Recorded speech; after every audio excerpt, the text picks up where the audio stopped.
Mindfulness brings back the joy of adventure in our daily lives with great tenderness and curiosity. We're invited to be present to every thought in our mind and every emotion in our heart, regardless of them being pleasant or unpleasant. Without judgment, we watch ourselves start living our lives with grace and gratitude. Today, we're having another mindful session to shape our lives. We all respectfully welcome Most Venerable Dhamma Kusulatero for today's program. And I welcome my friends too. And also, if there are any new friends, I gladly welcome them too. Before we start today's session, I would like to give a brief of last week's program. At the beginning of the session, Swami Nohanse talked about mindfulness and then discussed what we did mindfully during the week as homework. Then we did mindful walking and mindful sitting about 10 minutes each. At the end, we had some fun with a mindful activity and concluded the program. Now I will invite Dhammakusla Thero to start today's program. Avasara Swami Nohanse. Thanks, Besandi. Hello, everyone. So we meet with another Satipasala session today. And as you all know, we discuss a certain topic in the beginning. And with that, we start the session as usual. Now today, in order to discuss the topic, I'll ask you this. Now in your lives, there are some times that are difficult. Sometimes you have to face certain problems. Sometimes certain obstacles come. Even at a younger age, you feel these things in your life. So, can anybody name some of the problems or the difficulties that you have faced in your life? What are the problems that you face? What are the difficulties that you experience? Any ideas? Think about past couple of months and you might notice certain incidents. Anyone? Besant, yes. Swami Nohanse, I'll give the chance to Laveru, then I'll do next. Okay. Okay, Laveru, you can unmute now.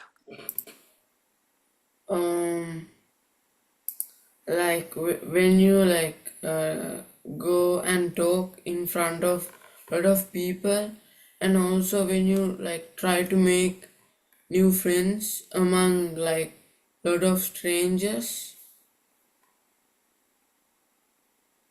Okay, so that you experienced with the moving, is it? Laviru?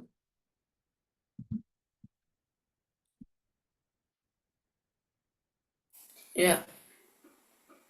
So you've gotten into a new school where you have no friends when you start, and it's a new culture as well, I guess.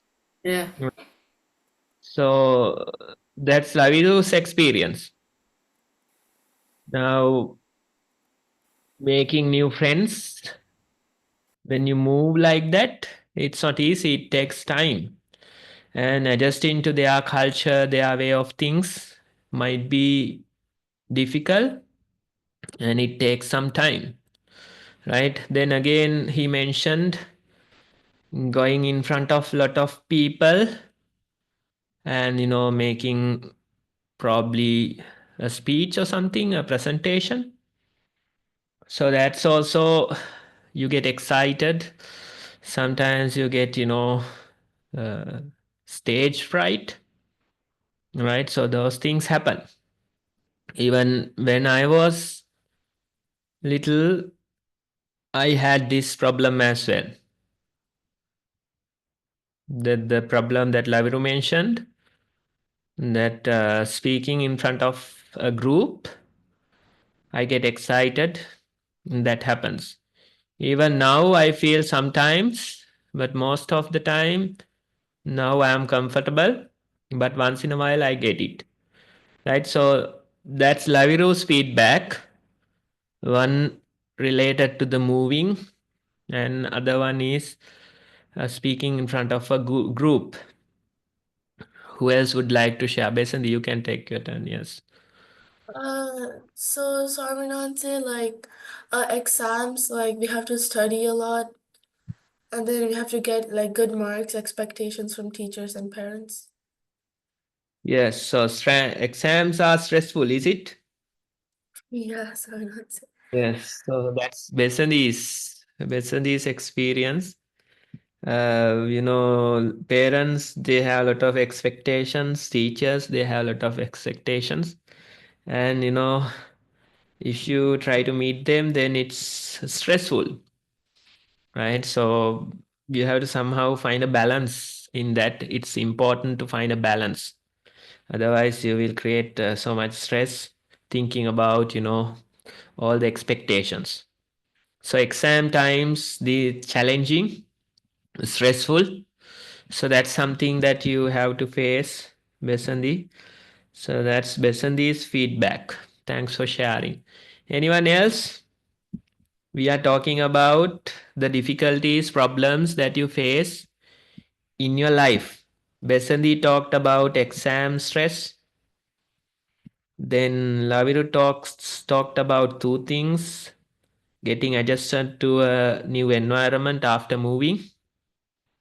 Then the second one was getting in front of people and doing a presentation kind of a thing. Stage fright. Anyone else? What are the problems that you experience, difficulties that you experience in your life? Who else would like to share? I can see some of you on video. Some of you I can't see. So it would be very nice to turn on video and participate more actively. And you can share something. It doesn't have to be ideal, what you experience, what you feel like. Anyone? Besanthi said that exams are stressful for her. Laviru added two more things. What would you add?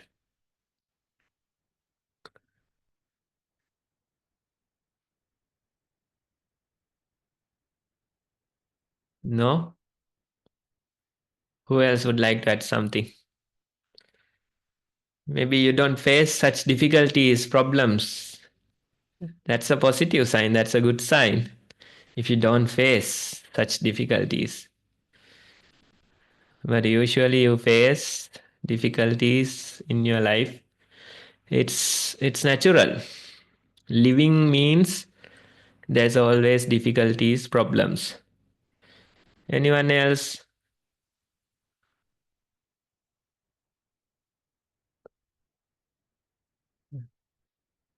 What are the difficulties, problems that you face?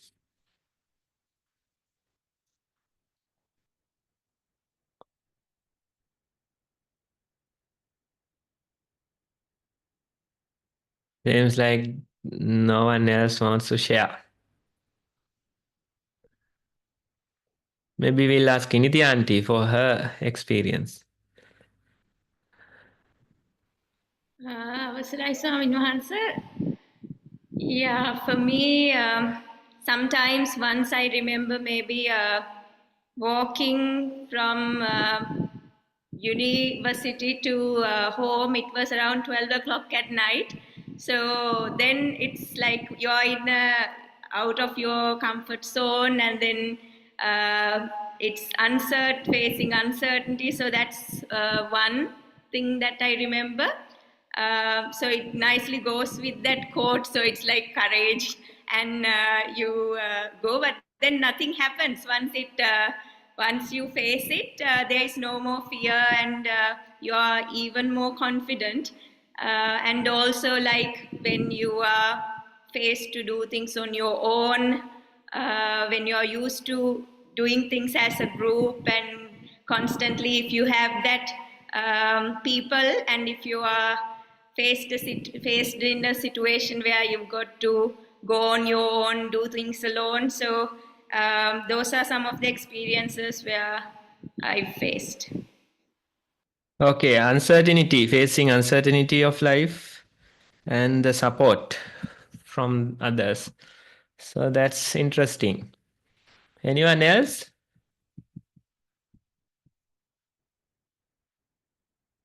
Who else would like to talk, add something? Maybe we can ask, okay, they can see Netum. Netum, you can unmute now. I'm getting like a vaccine. Sorry, can you repeat? I didn't get it. Getting like a vaccine. Okay, right. So you have a fear of needles, is it?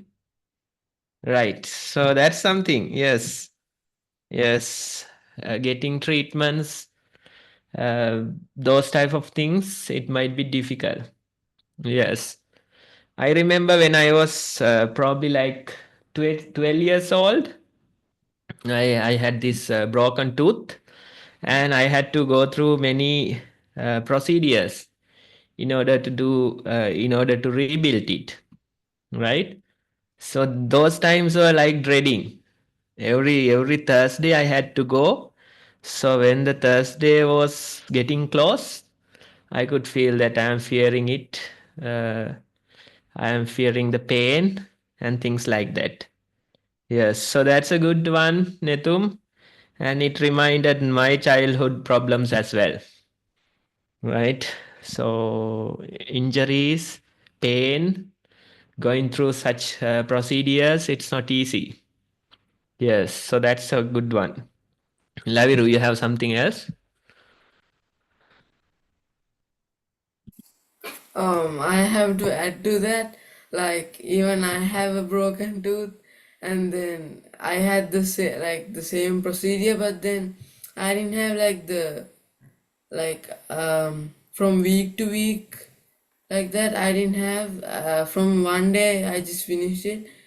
Anyways, since I was small, I didn't like get frightened that much.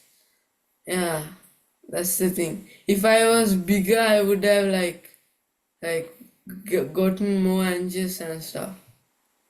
Thinking too much, is it?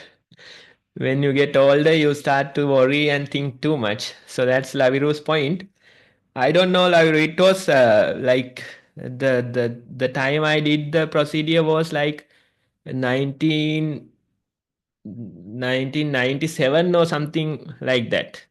I was around 12 years old, right? So during that period, it took a long time to rebuild and many visits, right? They had to do the initial like nerve filling and things like that. Then they had to do reconstruct, right? So it took so long, and as I remember, it was so painful and irritating. So maybe nowadays you can do it with a single visit, right? So it's how it is, the technology advances might help it. Yes. And Lavirus, the second point is interesting. When you are little, you go through it. You don't think too much, you don't become anxious too much. But when you grow older, you start to think and analyze all the possibilities, And that very thing will create more anxious difficulty in you. So that's a good point. Pasat, what do you have?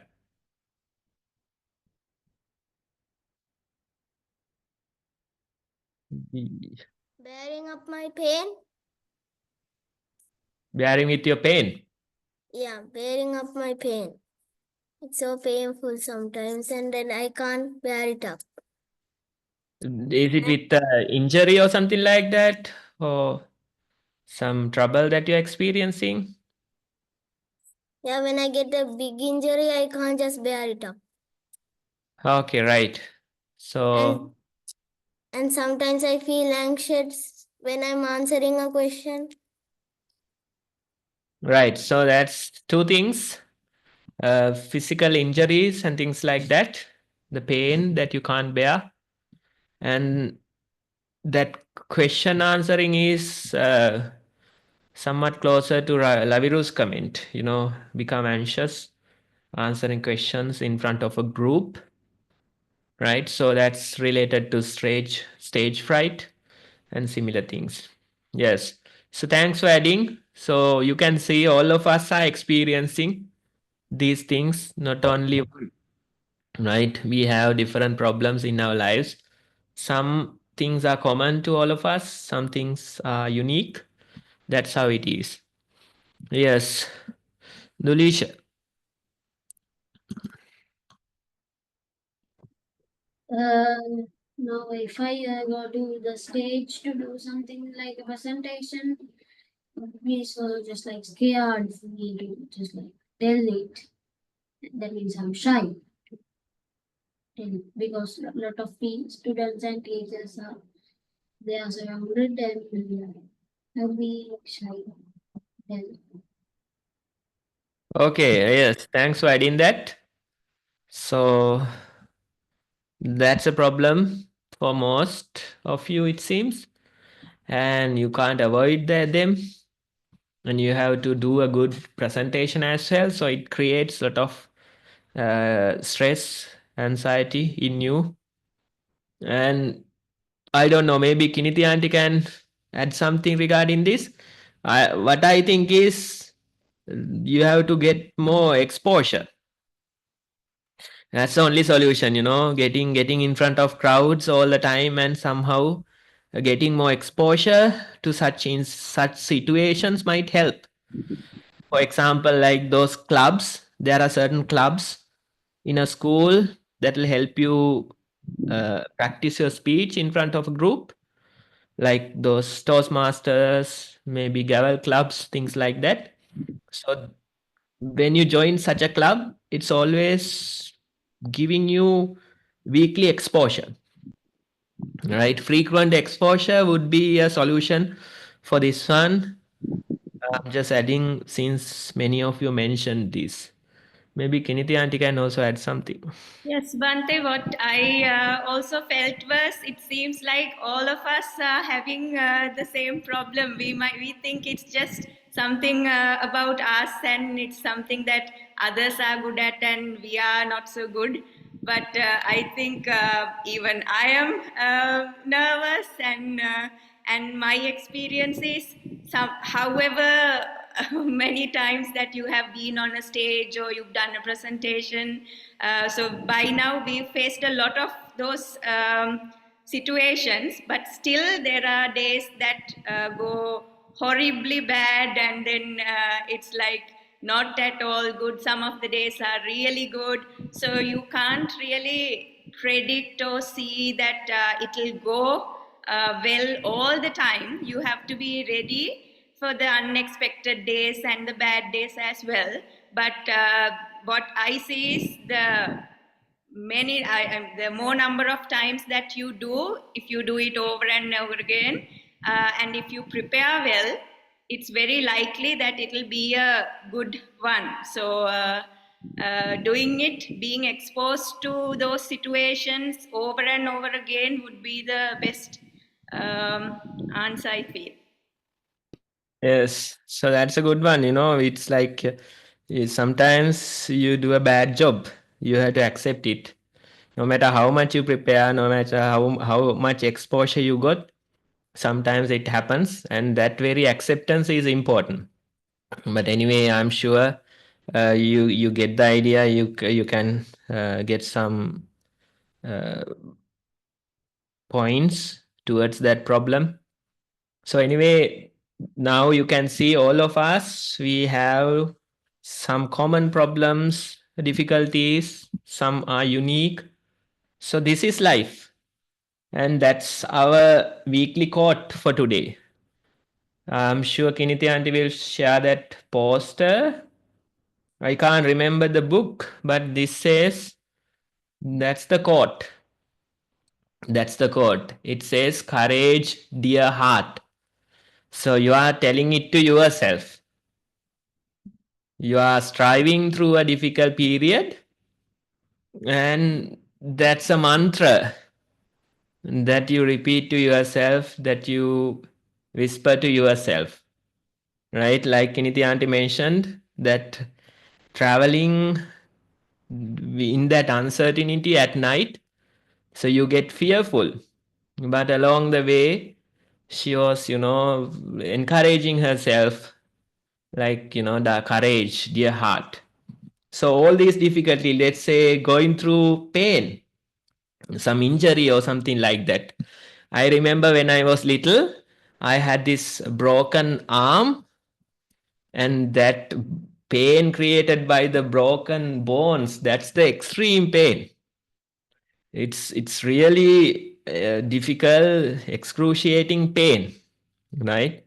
So I was very probably like 10 or so years old, and that pain, it's something totally unexpected.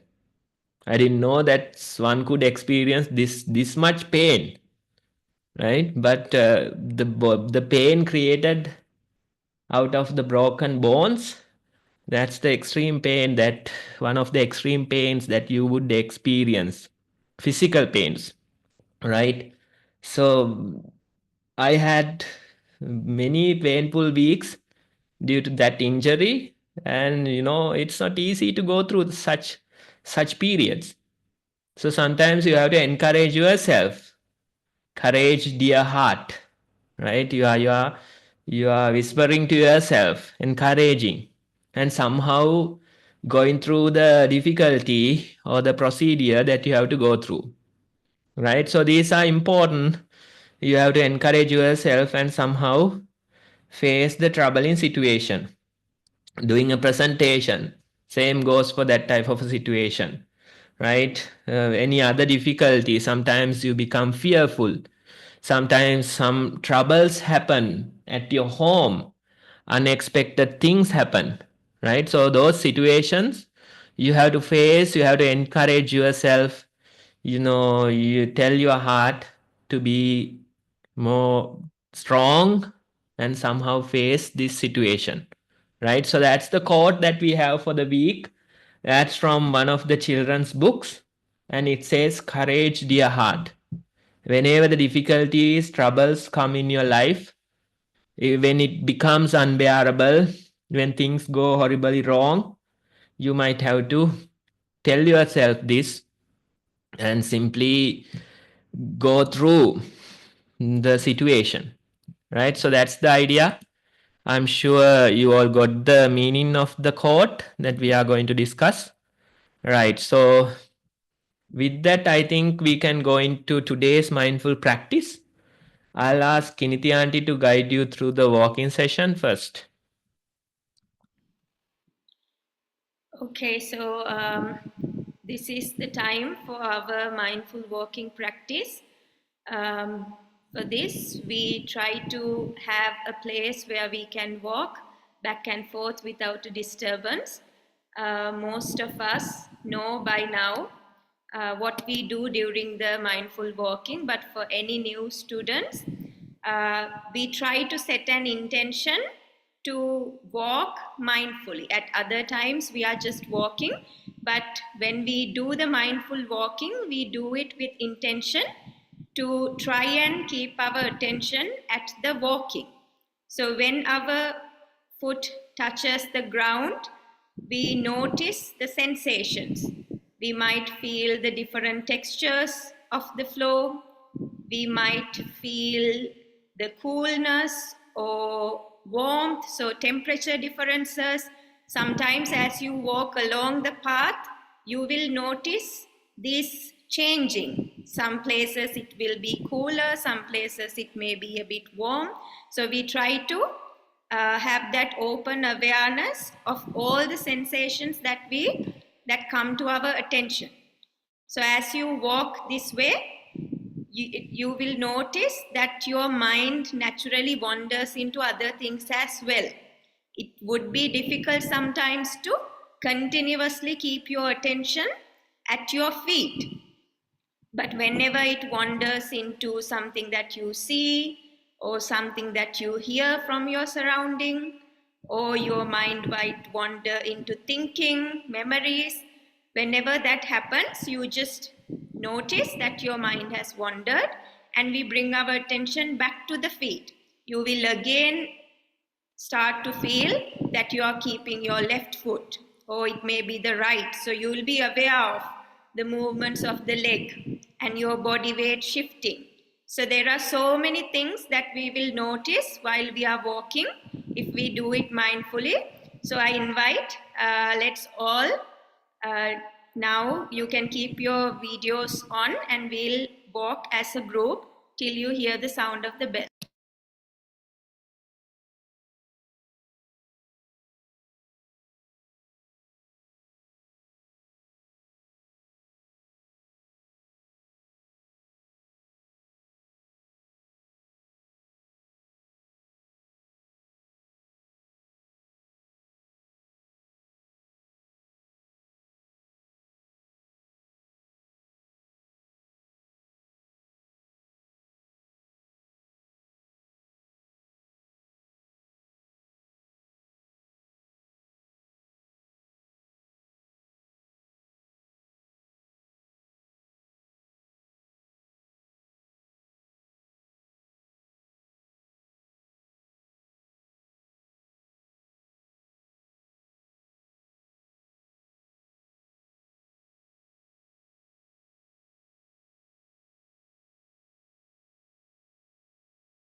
Okay, everyone. So that was our time to do the walking today. Next, we are going to do a sitting session. For this, you can sit in a comfortable manner. If you don't have the video on, you can turn on the video. Then sit in a balanced and comfortable manner and gently close your eyes.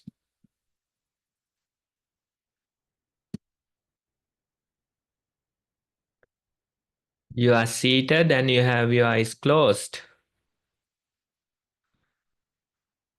For a moment, notice whether you are comfortable in your body. Just simply be in the present moment.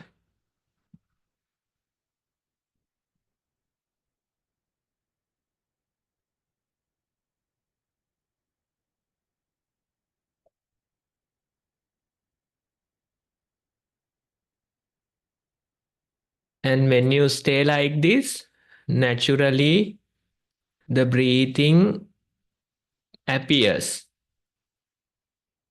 You don't have to go search for the breath. Instead, naturally, the breathing appears and you can feel how the breath goes in and how it comes out.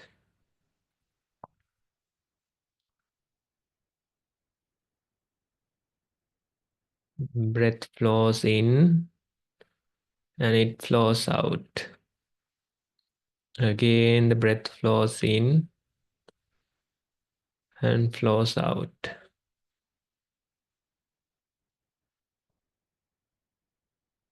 This way, we are mindful of our breathing.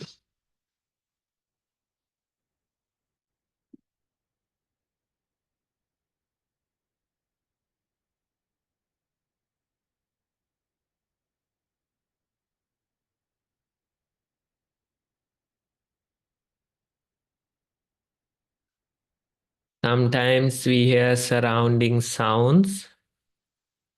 Sometimes thoughts, memories, thinking happen.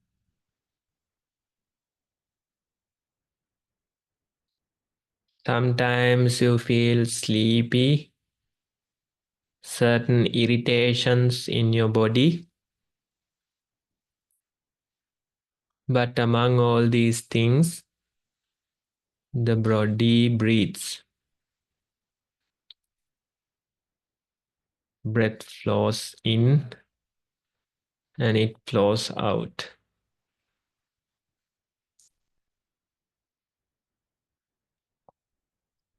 Among all these things, you can return your attention back to the breathing.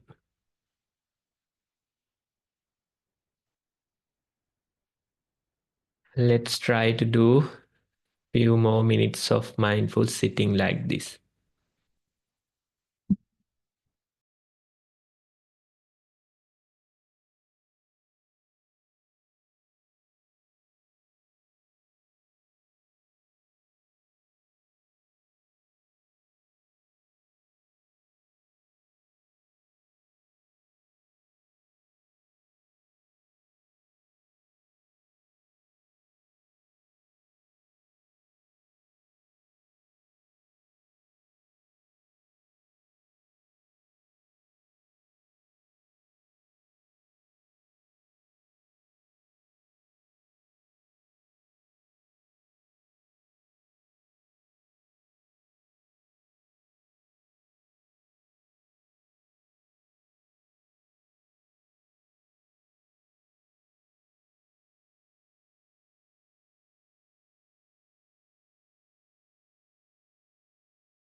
Okay, everyone. Now you can open your eyes again. So that was our mindful walking and sitting for today. Next, we are going to take some time to write our mindful experience. You can take the journals and start writing. If you are new here, you can take a piece of paper and write. What are we going to write? We are going to write our mindful experience as mindful walking and sitting. In the mindful walking, did you feel the steps? Were you able to be mindful for many steps? In your own words, you can write your experience. In the mindful sitting, did you feel the breathing? Were you be able to be mindful for many breaths? You can write in your own words. So this way we will take about 10 to 15 minutes to write today's mindful experience.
Simply write your mindful experience, okay? The way you experienced, you can write. It's okay. You don't have to do a perfect report. Instead, what you felt, you can simply write.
Okay, everyone, are we done with the report writing? You need more time? Who needs more time? Besandi, Pasat. Laviru seems to be done. Okay, we'll take 2 more minutes.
Okay, everyone.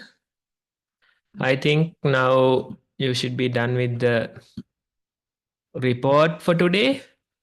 Now, before we go into the discussion, I have a question. Now, all of you, are you in that WhatsApp group for this program? Who is in the WhatsApp group? You can use the Zoom hand to show that you are in. Because you know why I am asking? Next week we'll have to change the Zoom account. So it's important that you are in the WhatsApp group. If you are not in the WhatsApp group, Kiniti auntie can put the link to the chat, and it's important that you connect, because we'll be going through a Zoom account change next week and another week at the end of the month, right? So join this group. In that chat you can find all the information, correct updated information. Now next week this program will be held in a different Zoom account, right? Only for a week. Then the week after we'll be switching back to this one again. So that different Zoom account also you can see in the chat,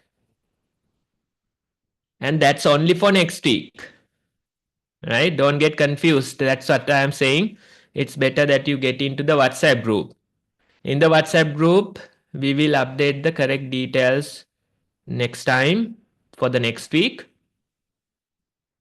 but we can give you the details now. If you can save it somewhere. Only for a week, we'll be switching to a different Zoom account. That Zoom login, Kiniti Aunty will put into the chat. You can save it somewhere.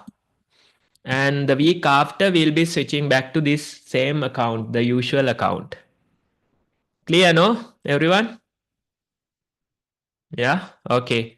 Right, so the Zoom account, Kiniti Aunty will put into the chat. Only for the next week, we'll be doing the program in that account. Okay, right. So with that, we can go into today's discussion. Besanthi will allow you to unmute. You can use the... Now these hands are for something else, right?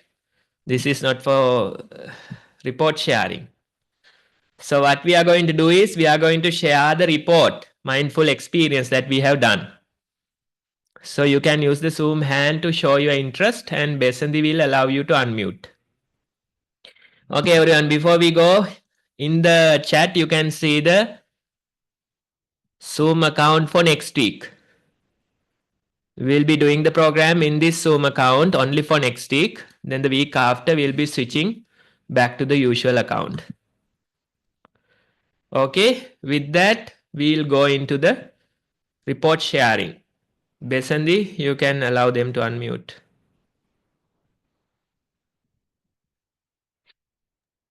Sorry, Laviru is next. Laviru, you can unmute now. Mindful walking. I felt the soft parts and the rough parts of the carpet.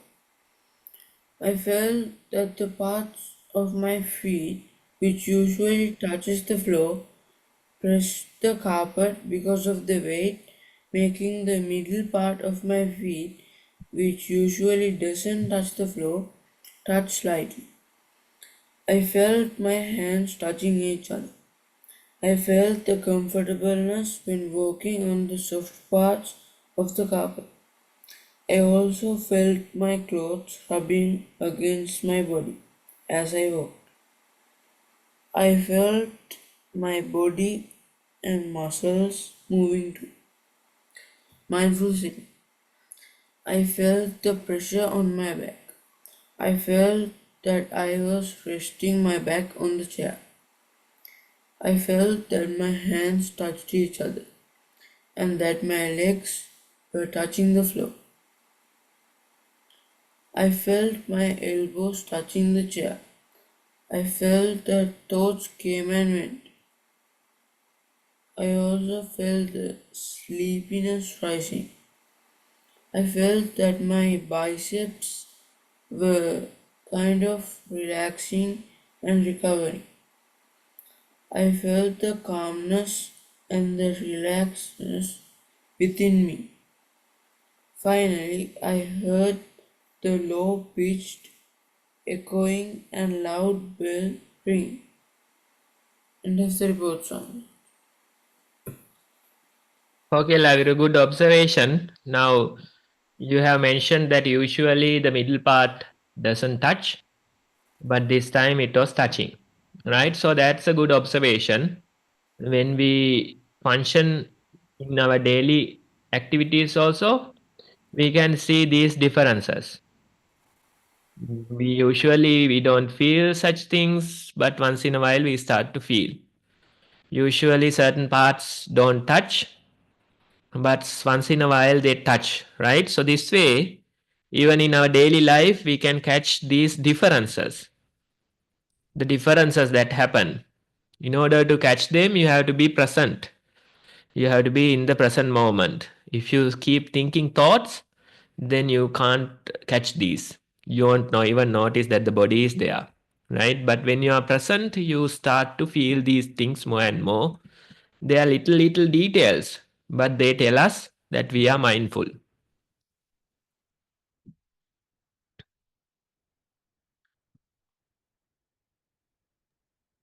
Ravinatha, next is Olu. Olu, you can unmute now.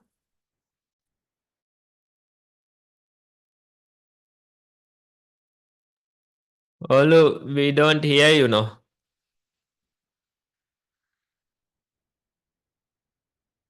Nope. Seems like the mic isn't working. We can't even hear a gentle noise. No.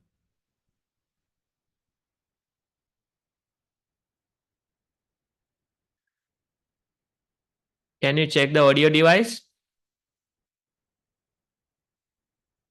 We'll go to the Pasat and come. Pasat is next. Pasat, you can unmute now. Mindful walking. When I was doing mindful walking, I felt my weight increasing and decreasing as I was walking up and down to up. And I felt the different tiles on the floor, and I also did feel the hardness of the floor and the softness of the rug. But then I got distracted, but I quickly got mindful again, and when the bell rang, I returned to my seat. Mindful sitting.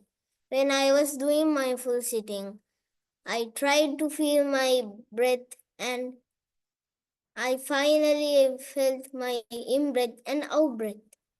And I heard my heartbeat this time, and I didn't hear any noise at all because I was very mindful and relaxed. But then I got distracted, but again I got mindful again.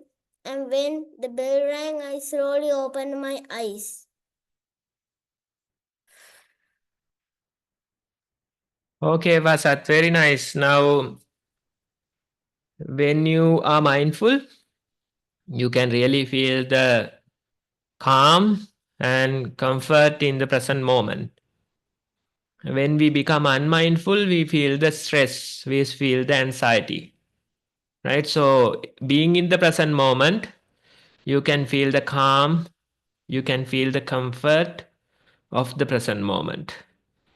Being unmindful, thinking thoughts, you can feel the stress and anxiety of the thoughts, memories, right? So you have an option whether to be in the present moment and feel calm, or whether to go into the thoughts and feel the anxiousness, right? So that way, try to continue, try to be more present. That's how you can fill yourself with calm. Sorry, Nancy. Delisha is next. Delisha, you can unmute now. Mindful walking. When I was walking, I realized the floor was warm, and it made me a dream like walking on the road. It was so calm and quiet. Mindful sitting. When I was doing mindful sitting, I felt a very little sleepiness, but I again came to the mindful, and again I started to dream that I was doing mindful sitting. I heard I heard every single noise from outside and inside my chest, and it was good. Also, it was too noisy because my house is near the road, and there are so many noises from the house and outside.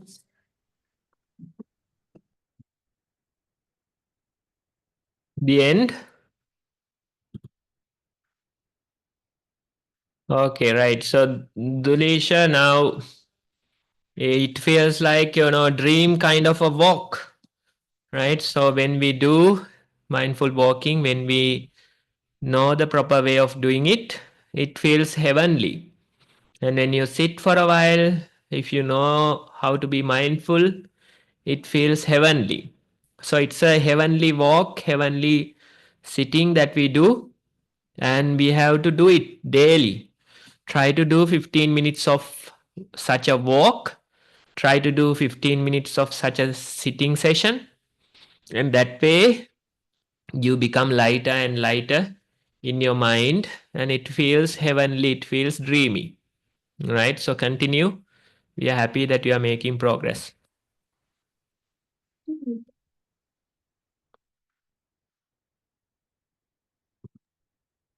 So the next is Sanhita. Sanhita, you can unmute now. Mindful walking. My mindful walking experience helped me to feel the ground. It keeps me mindful and it helped me to walk mindfully again. Mindful sitting. My mindful sitting experience helped me to breathe mindfully. It helped me to sit in a comfortable way, and it helped me to start the breathing also. Okay, Sanhita, very nice. It's very nice to hear your voice. It's very nice to hear your report. Right? And while walking, we try to feel the ground with our steps. That's all you have to do. Simply walk and feel the ground. Simply sit and feel the breathing. Right? So that way, when you do practice again and again, you become better at feeling the ground. You become better at feeling the breathing. Right? So that's very nice. Continue, try to do 5-10 minutes of walking and sitting daily and try to feel the ground, try to feel the breathing. Okay, right. Okay.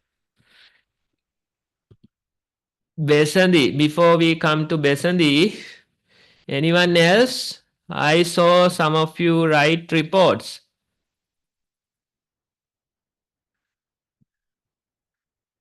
Mahimi, you want to share something?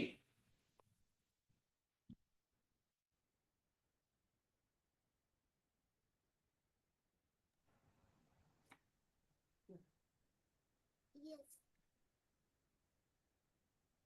Mindful walking. You have to come closer, dear. Can't hear from that far. Come closer to the mic device. Okay, now try. Mindful walking. When I was mindful walking, I felt that the floor was cold. It was like I was free. I felt my right foot touch the floor and my left. Mindful sitting. When I was mindful sitting, I felt that the surface that I was sitting on was soft. It was like I was free, and I felt air go in my nose softly. Thank you. See, how nice. Such a wonderful report. Right? So that's the same thing that you have to do. Right? Do the walking like that, do the sitting like that. That's how we practice mindfulness. Right? So you can do the same thing. Next time you walk, next time you sit, do the same thing. Right? And that's how you can continue your practice. Good job. Thank you. Anyone else?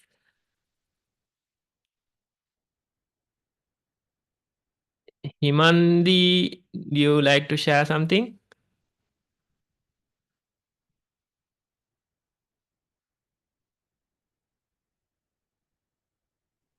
Would you like? Mindful walking. I felt a tingling feeling going through my toes. I felt the coldness in the floor coming to my feet. The pieces of dust started to get stick into my feet, and I didn't like it much. But I controlled my emotions and came to the mindful walking then. Mindful sitting. I took my breath up and down. When I inhaled, the air went through my nose and it stayed there. When I exhaled, I pushed down the same air I inhaled. And I was distracted by my brothers talking. but I got my mindfulness back. When I exhaled, the air hit the top of my lips. Thank you. Okay, very nice. Although you guys don't share, you have very nice mindful practice.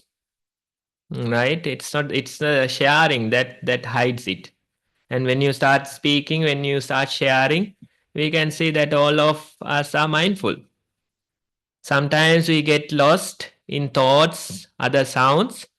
Sometimes we get distracted and some things we don't like, but we can soon come back to the mindfulness, right? So it doesn't matter, the distractions come, but we can return back to the mindfulness. The sounds from the surrounding, we can return back to the mindfulness. The emotions, you can return back to the mindfulness. That's the idea I got listening to your report. So that's a good idea. Continue and try to improve your mindfulness.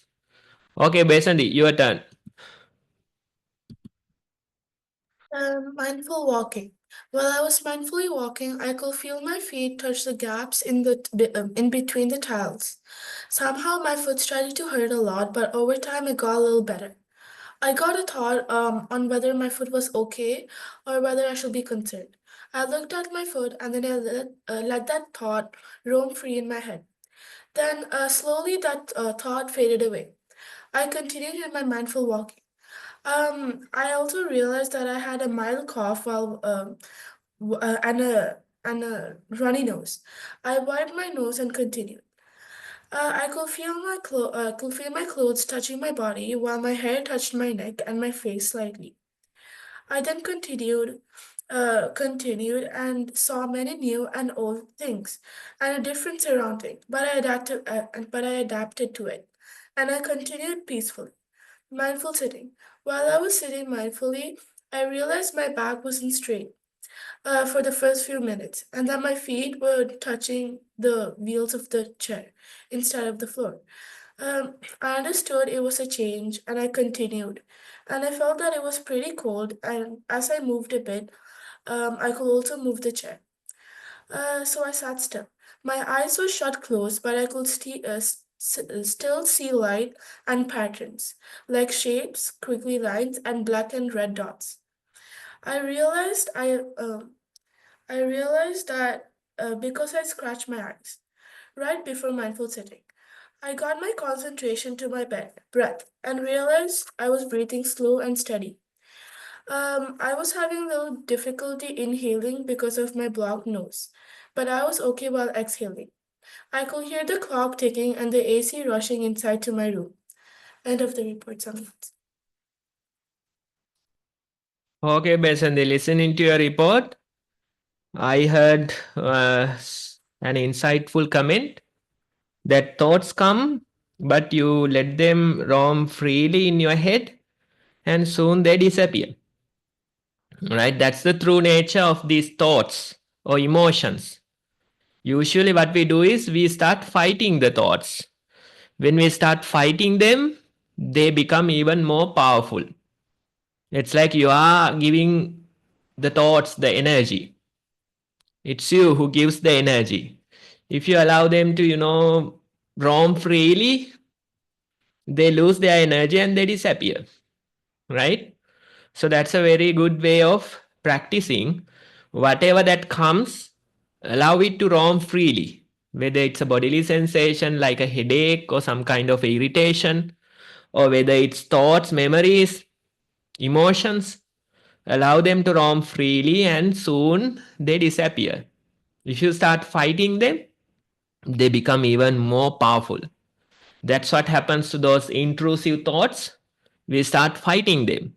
When you start fighting, you give the energy, right? It's like you are giving the energy by suppressing fighting.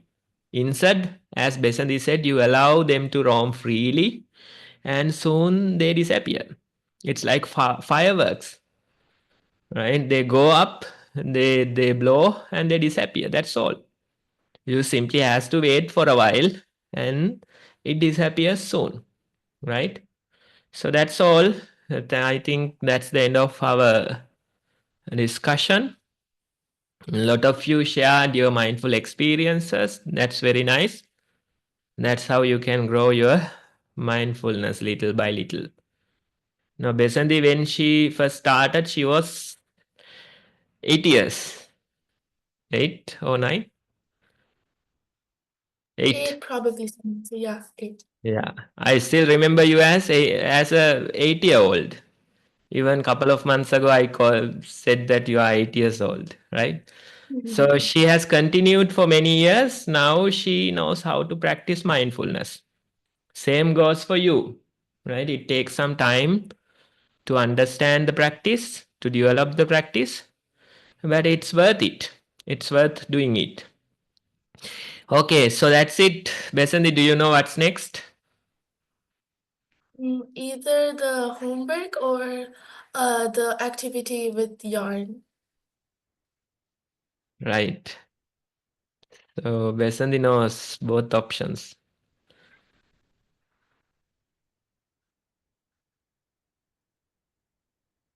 What do we have? Do we have homework? Do we have homework or something I else? don't think we have homework some answer.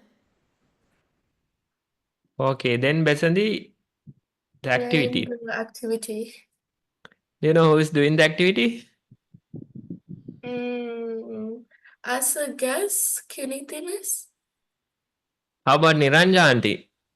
Isn't this a Okay, better very guess? Ramjanti, I guess. We have a special Fine. invitee today. That would be Kalpani auntie doing the activity today, Besanthi. So Okay. our special guest for today is her. You can invite her. Kalpani auntie, I invite you to do this project, the activity we're doing today. Thank you so much, Tiffany. I guess it's a big surprise for you guys to do a yarn activity with me. So bear with me. I'm also surprised by myself for doing this, like sitting and etc.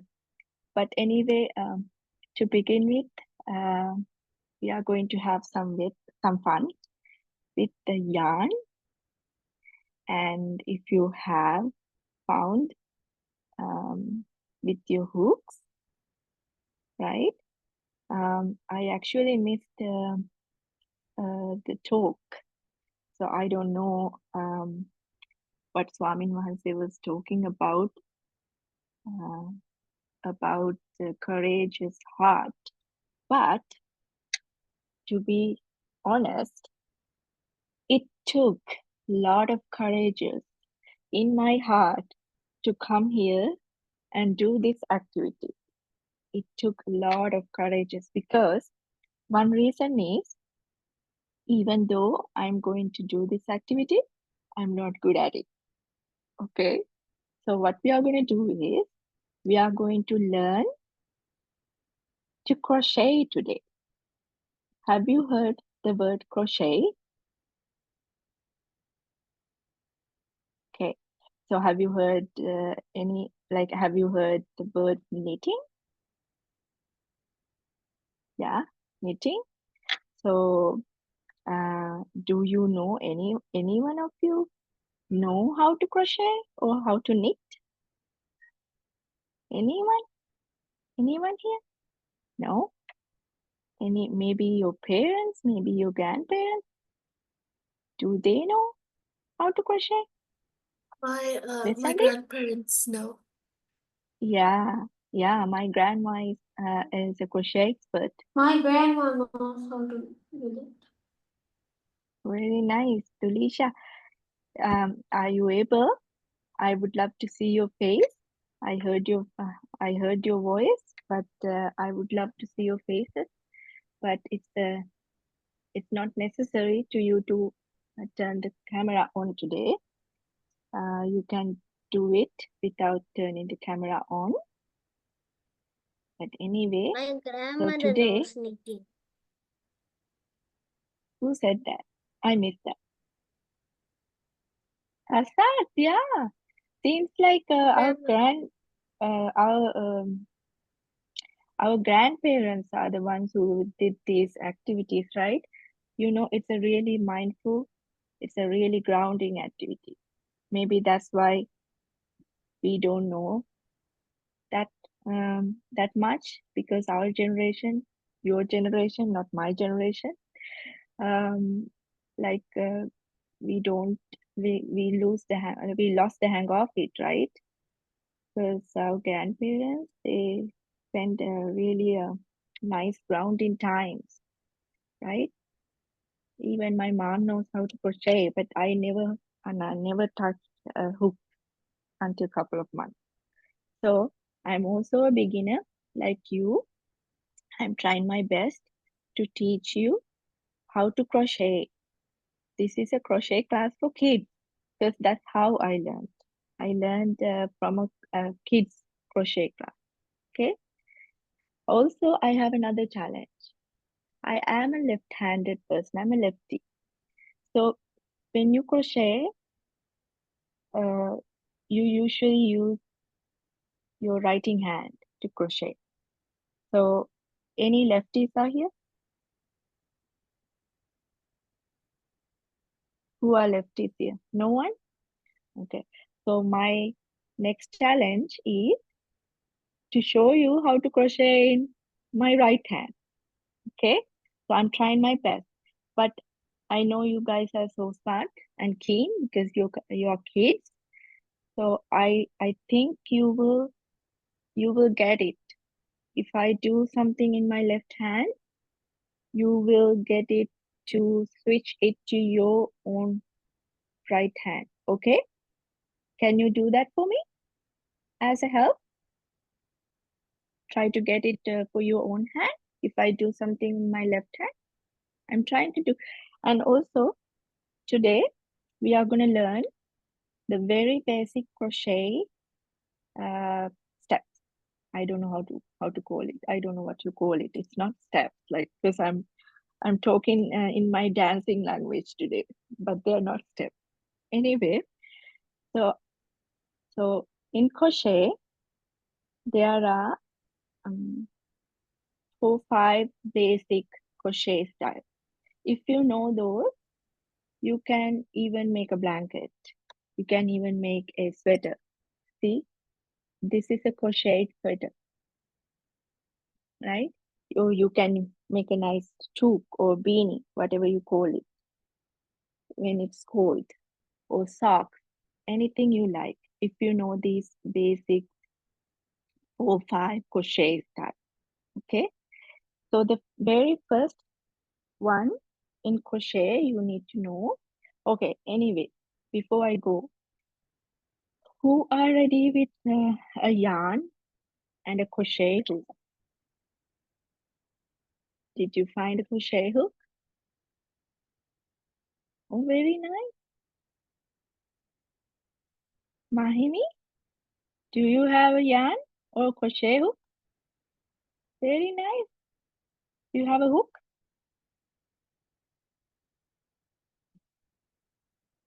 Tisak, do you have yarn? No. No. No. Okay, that's fine. Do you have any kind of thread? No. No? Oh, that's fine. Maybe you can watch it today and then get your materials later and you can try, okay? Okay. All right. Himandi, do you have a yarn? I don't have a hook. You don't have a hook. Okay. Did you see that video Niranja auntie sent, that how to make a hook from a toothbrush?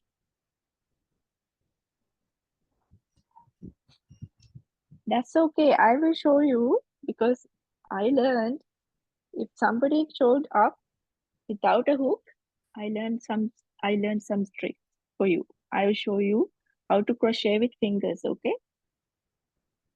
Later on. Okay.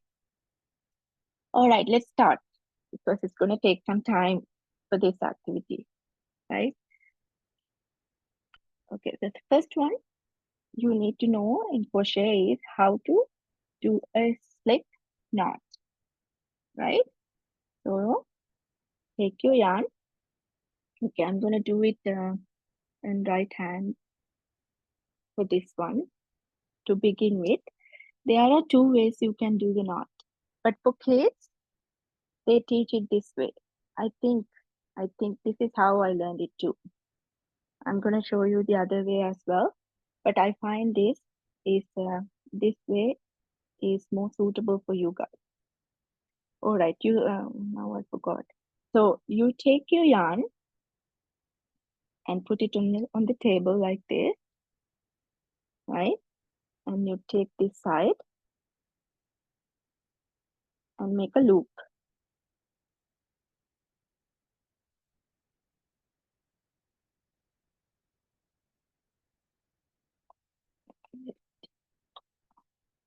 Make a loop like this.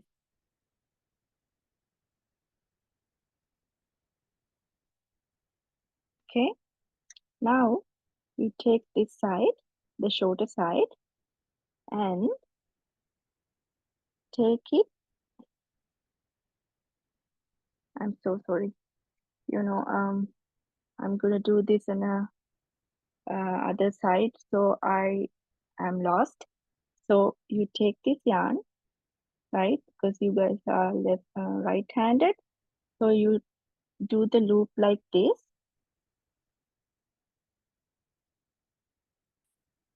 and you take this side and put it under like this, under your loop, and make it like a heart shape. See, it's like a little heart, right? Or a pretzel.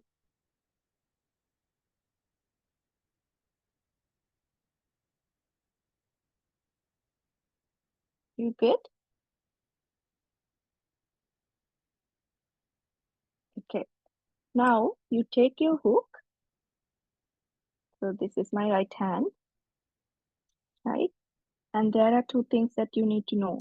When I say these words, then you will know. So this is your working yarn. This one is called working yarn. Later on, I'm going to send you some YouTube videos to you to learn more about crochet. So when you watch those videos, you will hear these terms.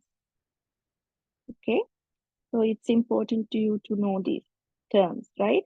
So this is called the working yarn because it's coming from your yarn ball. And this one is called, this side is called shorter yarn, your short yarn. And this one is the loop. Okay? And this is the crochet hook.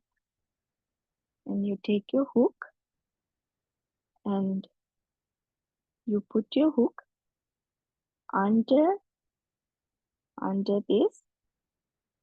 Your hook is up, facing up, and you hold your shorter yarn and your working yarn together with fingers like this. And your challenge is you are going to like pull your thread by using your hook like this.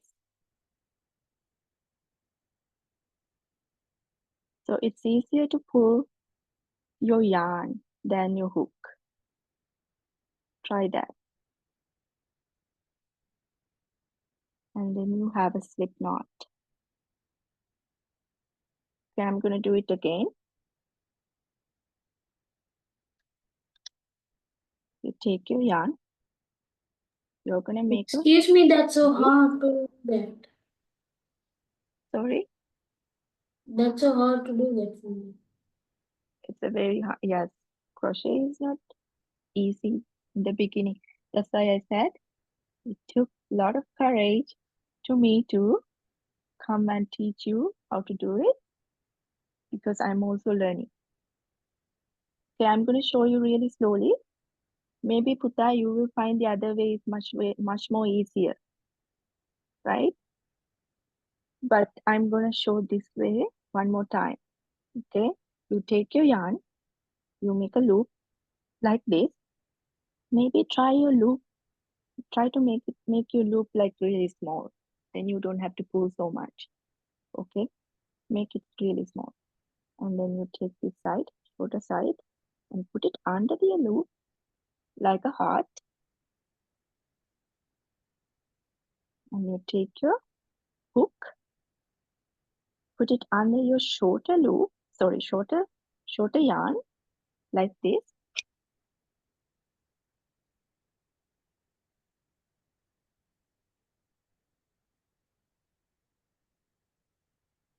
See, right? And then you are going to hold your working yarn and the shorter yarn together, and you're going to pull it however you can. I find pulling the yarn is easier. Try that. So this is the very first thing you would do in crochet. Any crochet work, anything big, any style will start with a slip knot. This is a slip knot. Why it is called slip knot is if you can slip it. If you pull this shorter yarn, it's gonna make it come closer to your hook. And if you pull this working yarn, it's gonna tighten your knot. I don't understand. Okay, let's try the other way, the second way. Okay, let's try the other way. Okay, for this one, you're gonna take your yarn. Putta, it's okay if you don't get this from me, because I'm gonna send you. Excuse me, dear, it would be like this, right? Sorry, who's that? It would be like this. Dulisha. Yes, but if you, so when you do your slip knot, okay, don't pull the working yarn too hard because it's going to tighten your knot, so it wouldn't move. So in the slip knot, it's very important the knot to be slip. It should be moving, okay?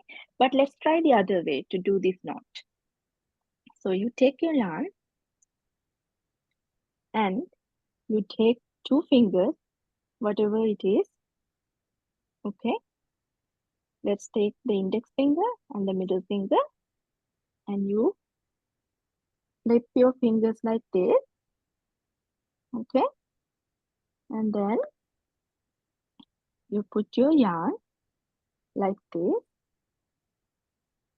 and wrap it around your fingers, 2 fingers, and make a cross like this on your palm side. Do you see it? And then turn your fingers this way. So on this side, there should be 2 yarn on your fingers. But on this side, your 2 yarn should be crossing like this. Can you do that?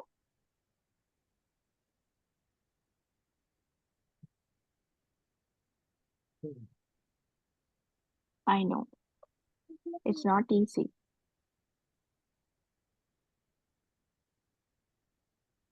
It took me 30 minutes to get it. So I can only imagine. And you guys are very courageous to try it. I'm telling you. Shall I Okay. show if how I'm doing is correct? Shall we Yeah. see? Okay. So just let me know if this is correct. So this Okay. is my thumb, and I'm keeping the shorter yarn to the side of my middle finger. Is that right? Or Yeah, we keep it to the side of the thumb? it doesn't matter. It doesn't matter. Anyway, So, yeah, right. So I keep it like that and then bring it under the two fingers, cross it, and then yeah, bring it one more time and then keep it like that, and then this side it's two. Is that right? yes. This side you should have two parallel yarn like this, but when you flip it, you should have it crossing, like the two lines should be crossing like a cross. Okay. Now you take your hook and place your hook up. Put your hook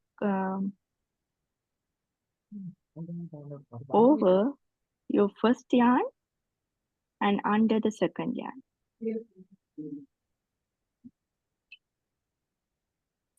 Okay, let me do it again. Okay, 1 second. Sorry. So you have two parallel lines, right? You parallel yarns. So you put it under your first yarn and over your second yarn, and then you turn your hook and then you pull it at the same time. You turn your fingers, you flip your fingers and then pull the yarn. So this is your slip knot. Can you do it again? Yes, yeah, of course. So you take your two fingers, you hold your yarn from your thumb. Okay. So you wrap it around in your fingers and you make a cross. Okay. And then wrap it around again. And then using your thumb, you're going to hold it. See, my left hand is free. Your right hand should be free now. And then you turn your fingers upside down. So now you should see two parallel yarns. And this side, it's very important it to be crossed. That's how you make it a knot. Okay. This side, it should be parallel. And take your yarn, put your hook under one line and turn your hook down and move it over the other line and pull it. Pull your second yarn, but don't lose the grip. Okay. And then turn your fingers. Then you should have something like this, like a loop. And then you pull your knot.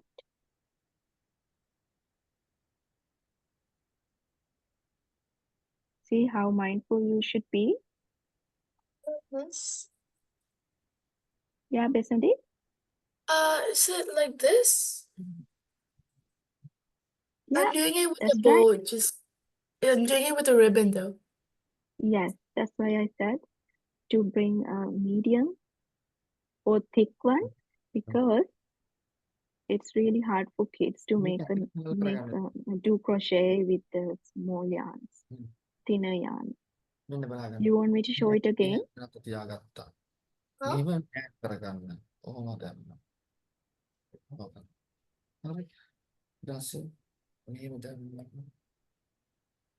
Okay. All right, I'm going to show you again with my fingers, because this is for you, Puta, the one who without the hook. So you do the same thing with two fingers.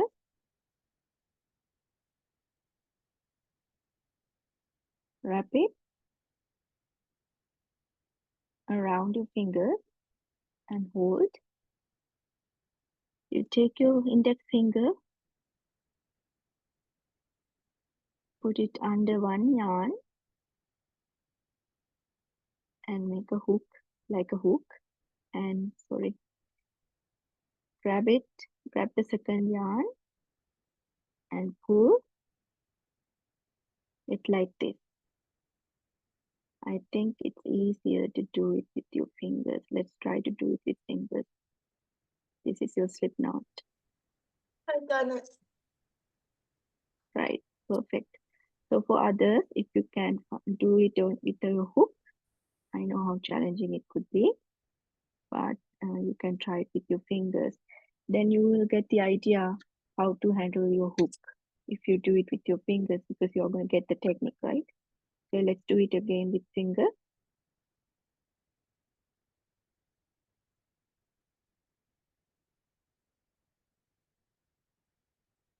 Cross it and your fingers, wrap it around, get the two yarns, put your finger under one yarn and grab the second yarn and pull it by using your index finger and thumb. And at the same time, you're going to pull your working yarn and the shorter yarn in the other hand and pull, pull, pull. But don't pull like really hard and make your knot really tight, okay? In crochet, we don't do tight knots. Should be like really loose, should be moving. Because if you like try pulling your shorter yarn, should be moving. Okay. Okay, so that's your slip knot. Can we move on to the second one? Yeah, Kalpani. Yes, Yeah, Kalpani, we will move. I will yeah, share the video, your video later with the kids because yes, we yeah, don't for have sure. enough time also. Yes. Yeah, I know. All Yeah. right. So let's make a slip knot. We are moving on to the second one. I don't know if I have time to do all the 4 ones, but at least I want to show you 3 simple crochet so you can move on. The rest is if you get the slip knot and the chain and the first single crochet and double crochet, you can move on really easy. Okay, and I promise you I'll send you the real lessons, not me doing them, but real experts are doing them, right? Okay, so we'll do the slip knot with your hook.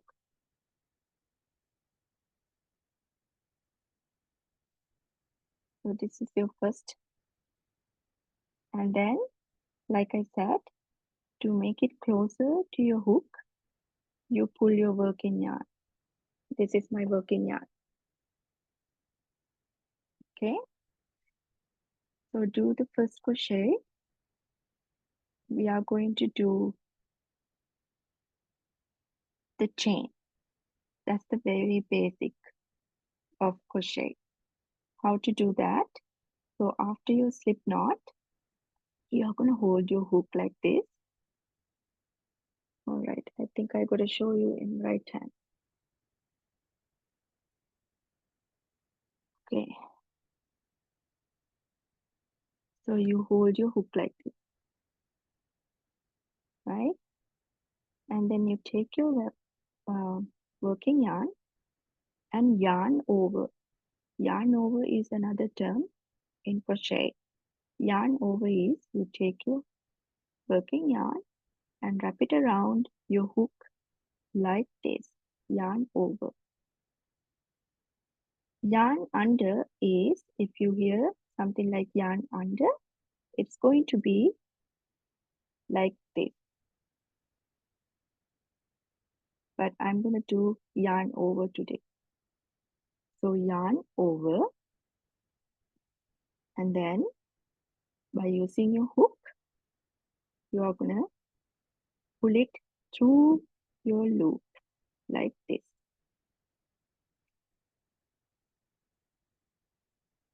Okay, I'm going to do it again. So I made my first chain.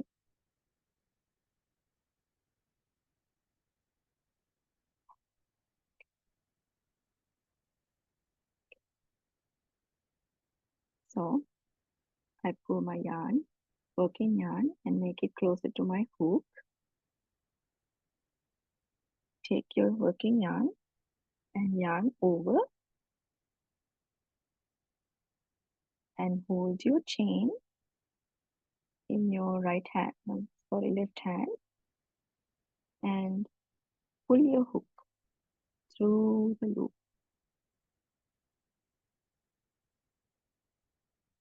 like this. Do it again. Yarn over and pull it through the loop. So I made 1, 2, 3, 4 chain.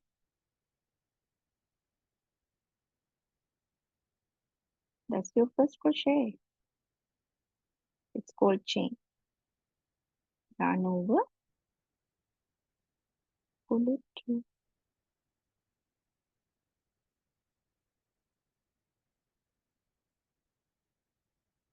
Yarn over, pull it through.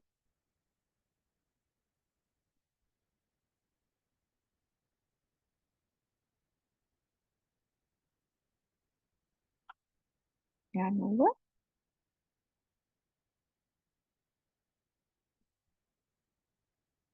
pull it through.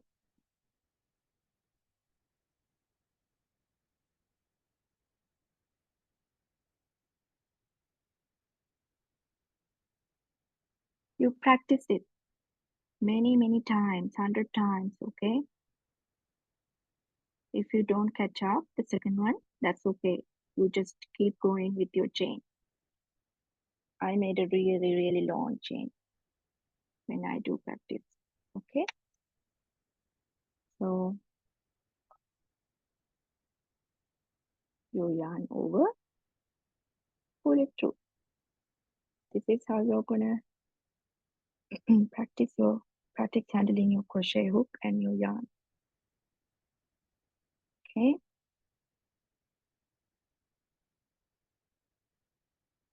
And sorry, if you see the videos, when you become an expert, you will know how to handle your working yarn properly. I still don't know how to do it properly.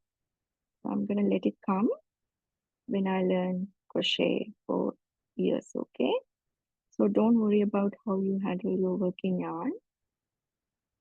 Just you know, just be with it and practice your chain. So you do the same thing over and over again and practice, okay? I'm gonna move on to the next one, but before that I'm trying to do the chain with my fingers. I forgot now, but let me try. So I'm gonna do my slip knot.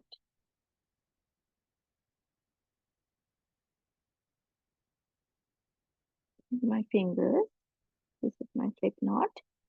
When you do finger crochet, make sure you make your loops bigger than with your hook, because you need to put your fingers, at least 2 fingers.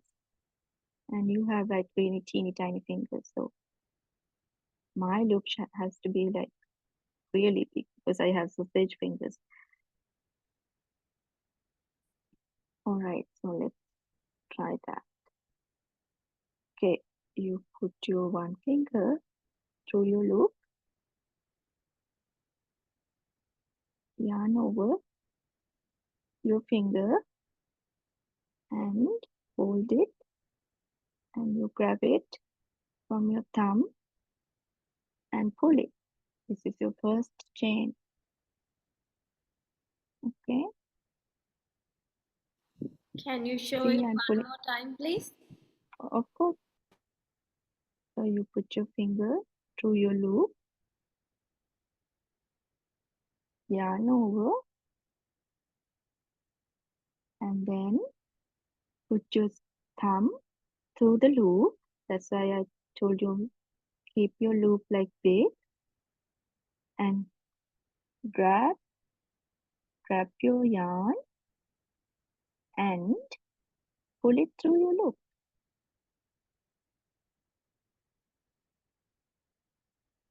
and then pull it to make it a really nice chain. And you fix your loop by pulling your working yarn. Put your finger, index finger, yarn over your finger, and put your thumb through your loop, grab it and pull through the loop. This is called finger crochet, and I learned it just for you because I knew that someone will show up without a hook. Actually, I found when I learned finger crochet, people make really nice creations, even blankets and even, you know, the neck warmers and all those. Like some people even made it like a jacket, a sweater with finger crochet. You put your finger through your loop, yarn over, and then put your thumb inside through the loop and pull it.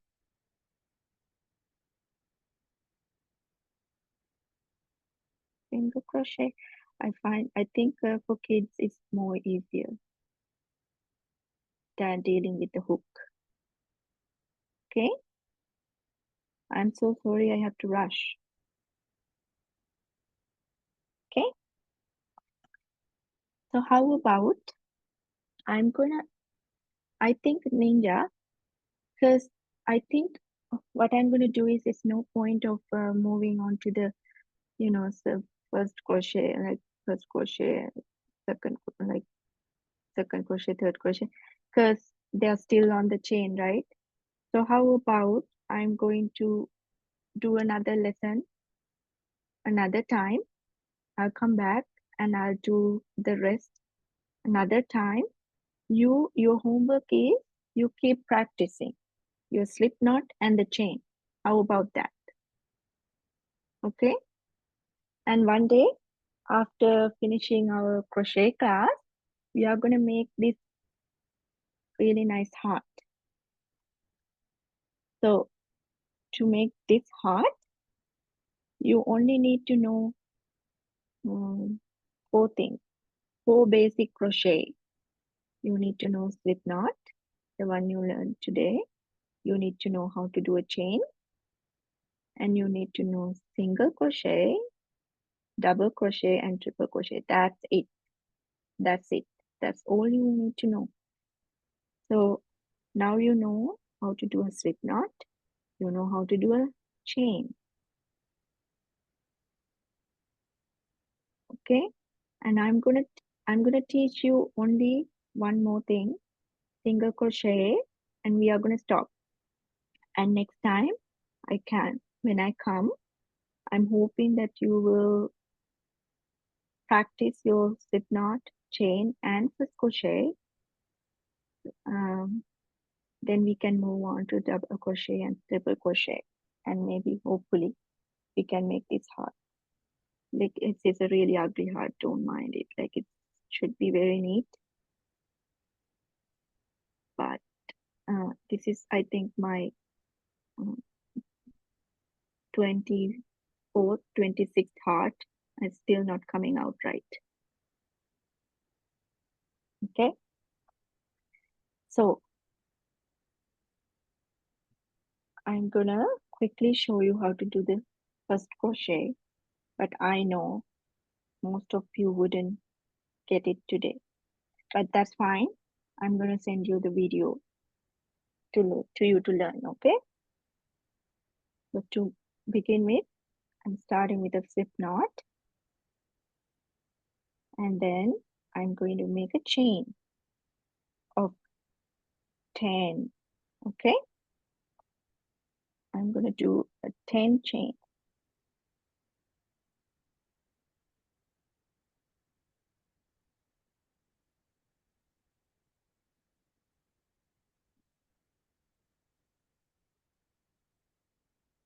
One,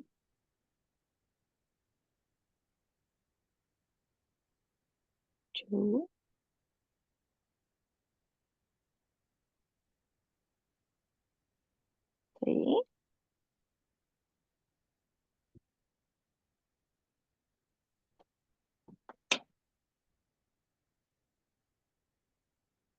4,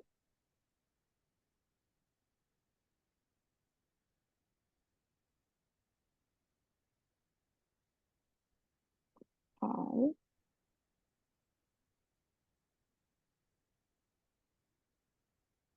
6,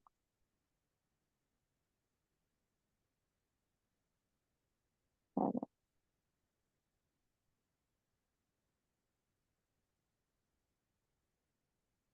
8,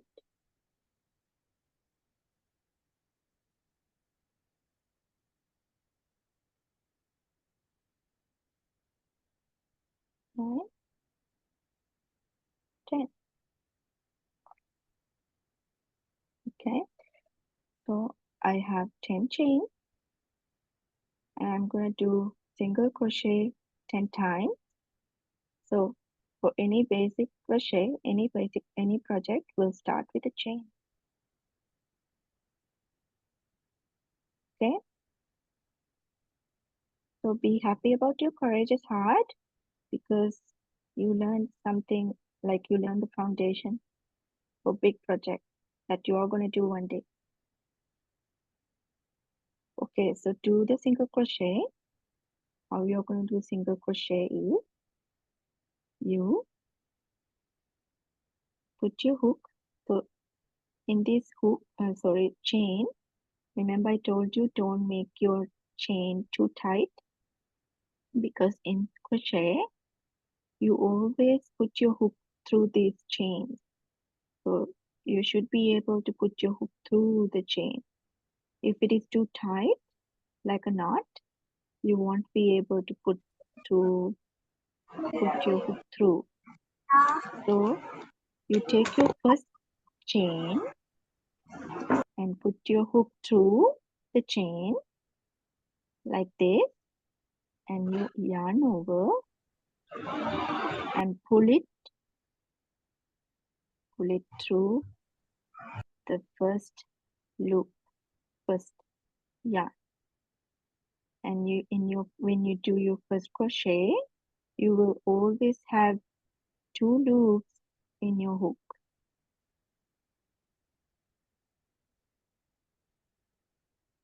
Okay, and you move on to your second chain.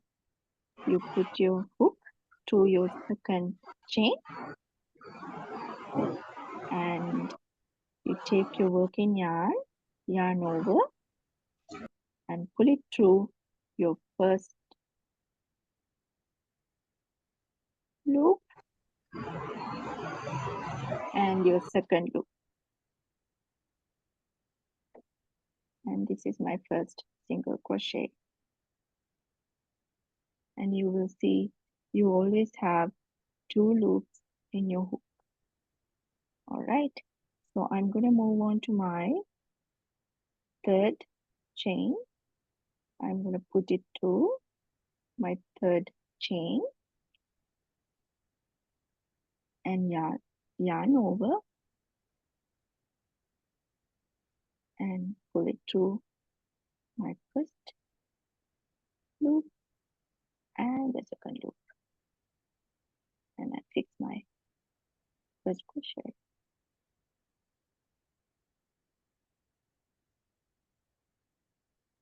Don't worry if you don't get it, you're going to get it. Okay, pull it through,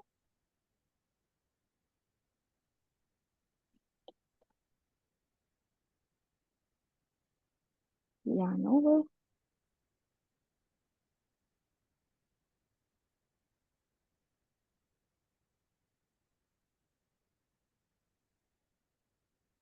so you do the same thing. So when you practice this, whenever you are good with your chain, make a chain of maybe 100 or I don't know, 50. Okay, and then try first crochet 100 times. Okay,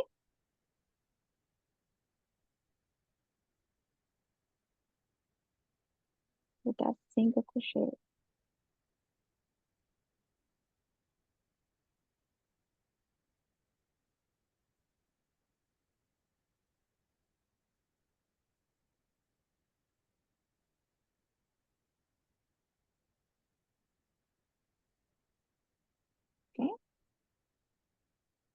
I'm going to stop there because I don't want to make you overwhelming.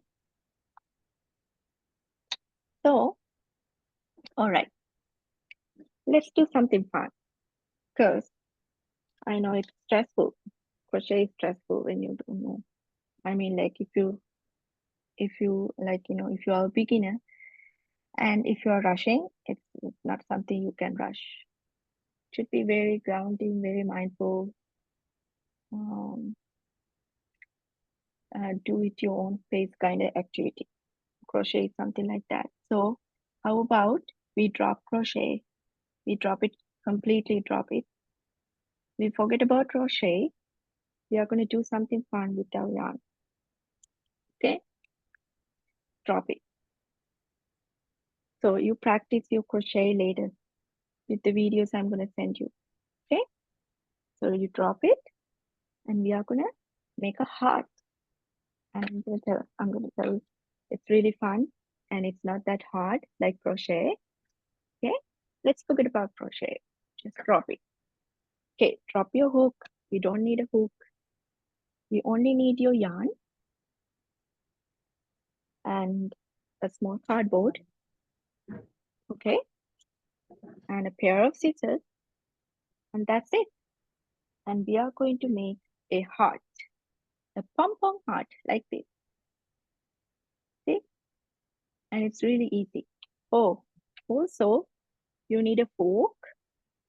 If you don't know, if you don't have a fork, that's fine. You can use your hand, your fingers. So let's make this pom-pom heart. Okay? I see Niranja auntie is very busy learning crochet. I'm gonna tell you, you guys are really going to be busy learning crochet from today onwards. Thanks to Swami Mahanse. And it's really, you will find, I think, I would say that's the best mindful activity I ever found. That's the best, the world's best mindful activity, the world's best grounding activity in the world. I think it's Swami Mahanse picked the right choice for Satipasala. Because here, I'll tell one more thing. In Canada, in primary school, they teach crochet. You know why? Because one thing is, this is a cold country. We have really cold winters, right? So our clothes are more knitted and crochet.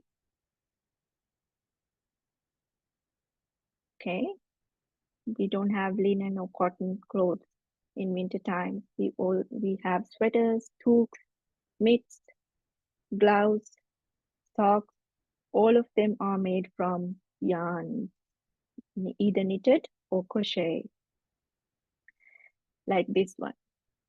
That's one reason, because it's coming from their generation, past generation tradition, right? So in summertime, they make their mitts, toques, their cardigans, their sweaters, their neck warmers for winter. The second one is, winter can be very boring and very harsh. People have to spend time inside the house so many months. So that the crochet and knitting were there's something that they keep occupied themselves and made them grounded. Because winter can be very sad and lonely because you can't see people, you can't go outside, you feel so lonely, so sad, depressive because it's dark and cold. So people stayed inside and they do crochet because it makes you grounded. It's like mindful practice. Okay. So I think today in Satipasala, you learned the world's best grounding and mindfulness activity. Thanks to your Swami Mahanse, not to me, okay? Because he's the one who forced kind of force me to do this for you. Okay? All right. Okay, so now we are going to make this cute ping pong heart. Don't mind me, like, it's a heart. I'm telling you, it's a heart. And I promise it's a heart. Okay? All right. Take your fork and your yarn. And I'm going to make it really quickly. I know it's late already. So cut your yarn like this length,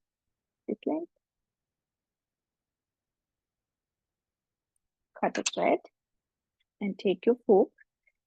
Is there anybody who doesn't have a fork? I can see. Oh, I'm spotlight, everyone's spotlight. You all have fork? Okay, good. Take your fork. I don't know if you want to spotlight me, it's okay, go ahead, but okay. So, and get your short yarn, the one you cut, and put it in the middle and keep it like this. Because we are going to need it to tie our bowl, okay? And then you're going to hold your thing, your thread like this. Okay, and then really easy. Okay, so you're going to start wrapping your yarn around the hook. That's it. So you start with this, wrap it around 100 times like this. Don't make it too tight, don't make it too loose. Try to be neat. Try to do it slowly, because more neater it is, going to be easier for you to cut. So wrap it around, wrap.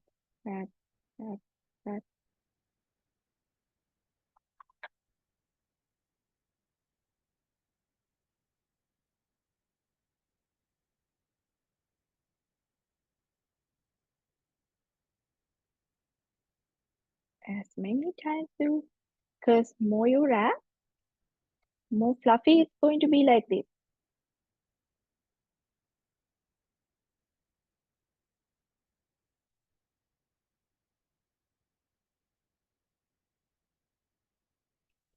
Okay.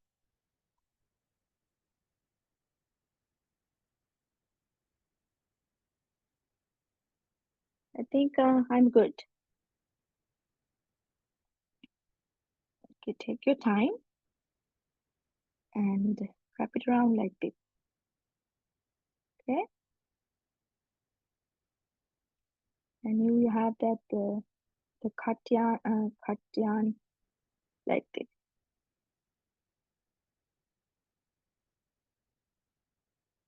Good.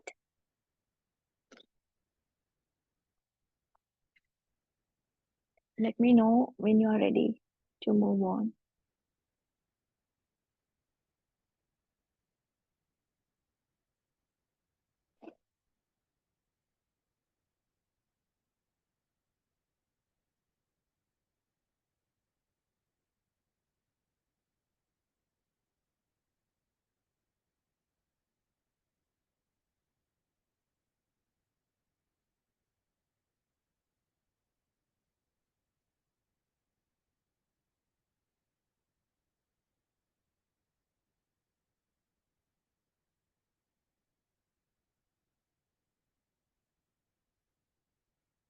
Then only wrap more.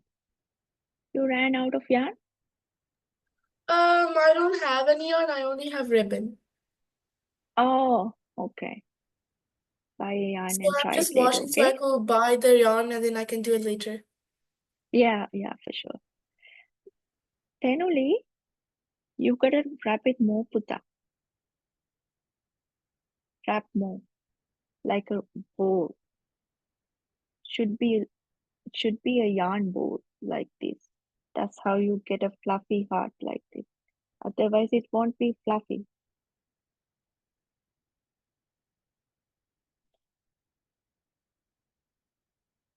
If you want to count, you can do rub 100 times or 150 times. I didn't count this.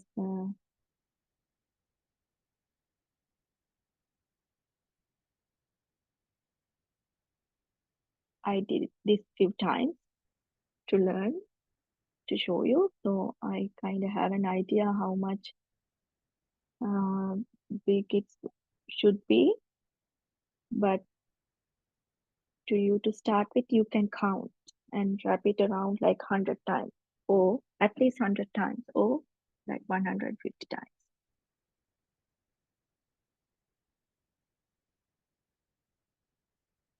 But it's also depend on how thick your yarn is. I don't think I did 100 times because my yarn is pretty thick.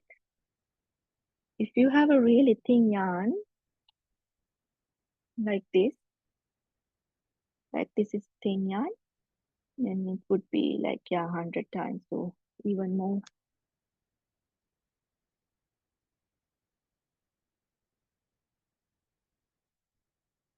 Put your hand up when you are ready, okay?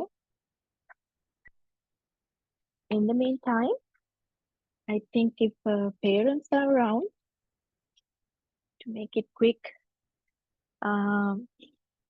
you can ask your parent to cut a little heart for you from the cardboard.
Okay, while you are doing that, I'm going to send you the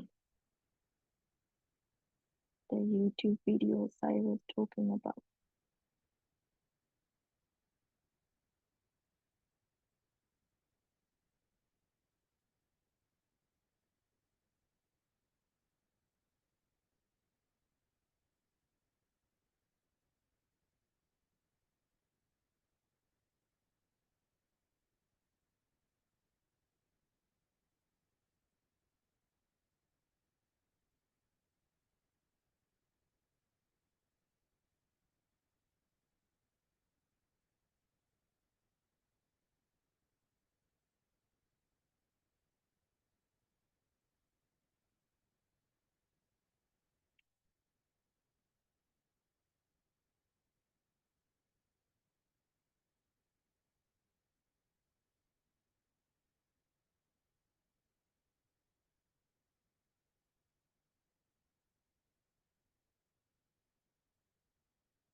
So I sent you the kids crochet video.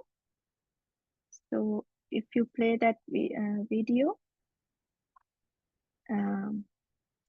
you can move on to the next lesson and so on. So try to get it saved before you leave the meeting. I will also send it to Kiniti auntie and Niranja auntie so they can share it with you. And practice your chain and slip knot and first crochet, okay? And I'll come back and let's crochet this heart one day.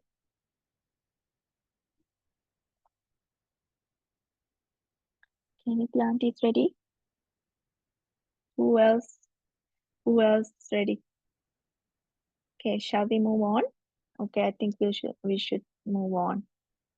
Considering time, right? Okay. So now we have this bowl in our fork. Now, before we move on to the next one, take your cardboard and cut a little heart. Okay. If you really don't you really don't have to make a heart. You can make a different shape. You can make a bear face. Even you can make a puff bowl. So doesn't matter. You don't have a cardboard or you don't have a heart. I'm going to make a heart today, so that's why I cut a heart, because that's what we are going to use to shape our bowl as a heart.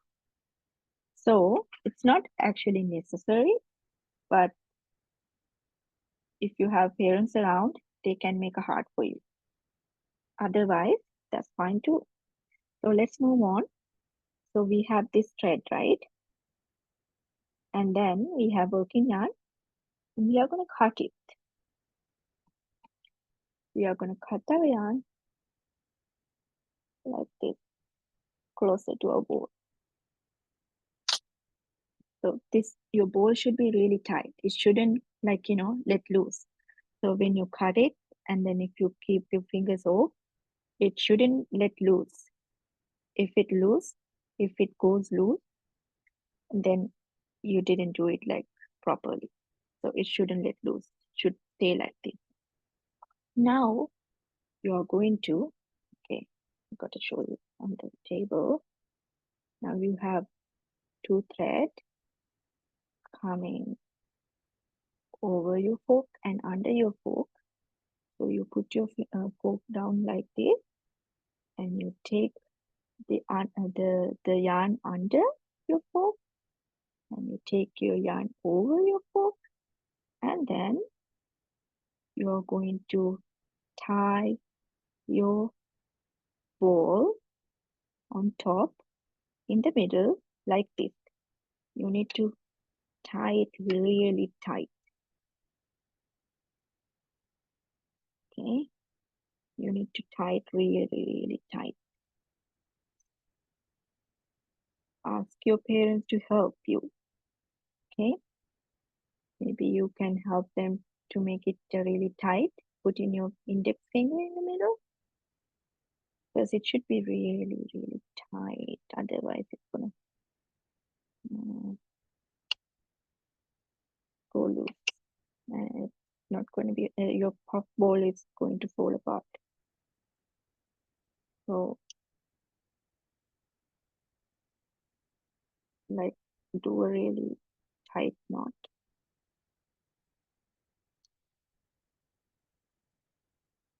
And if you tie it from one side, flip it through and take the fork out. So you should have something like this, and then I'm gonna flip and do another tight on the other side to make it really tight, like a bowl. So it's okay, it should be like a bowl.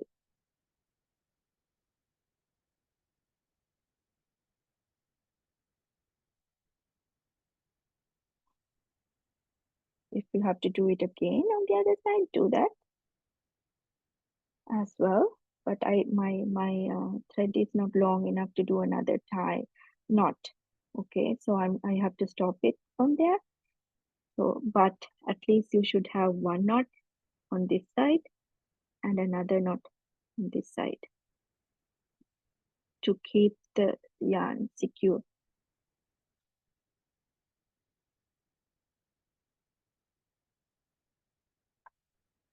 All right, so you have a bowl like this.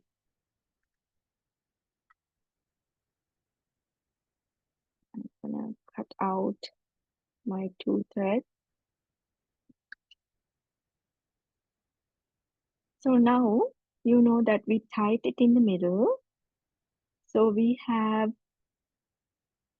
this side and that side. All what we are going to do is we are going to cut them like little by little, like thread by thread, cut them from both sides. And you should cut in the middle, like a straight line. Since you have so many yarn, right? You will have to cut it slowly and one by one, maybe, because it's thick. Now it's pretty thick, so it's not, you won't be able to cut it like all together, like one. So all you have to do is you're going to open up this wrapped yarn by cutting them from both sides. But you have to be careful not to cut the yarn that you tie, right? If you cut it, it's going to fall apart. All right. So this is another mindful activity. So your job is to cut and open your yarn like that. Okay. I have to go thread by thread because it's pretty thick and I wrap it really tight, right? So see, I cut open one layer and I'm moving on to my second layer. So go thread by thread and layer by layer, okay?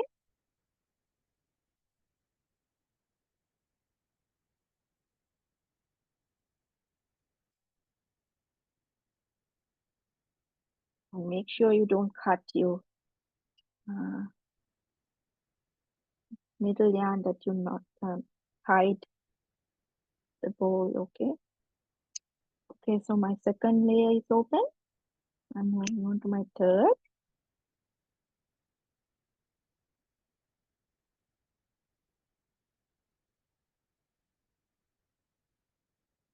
So when you go to your bottom layers, it's going to be even more challenging to cut because they are pretty tight.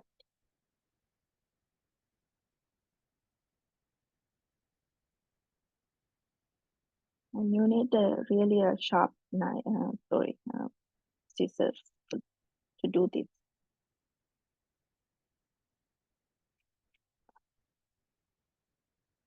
Okay.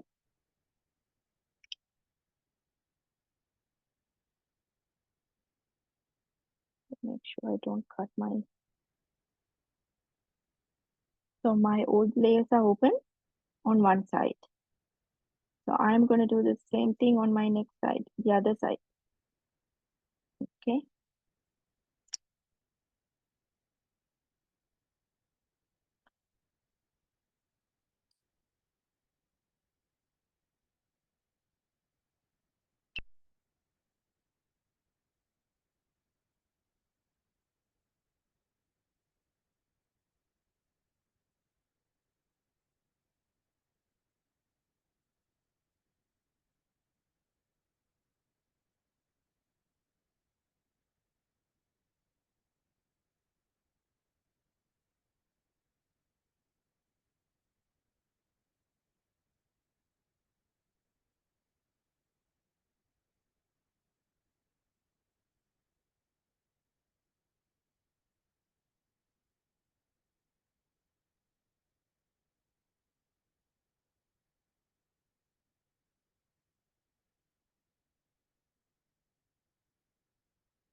I forgot to send you the finger crochet lesson, YouTube lesson. I will send that too, okay?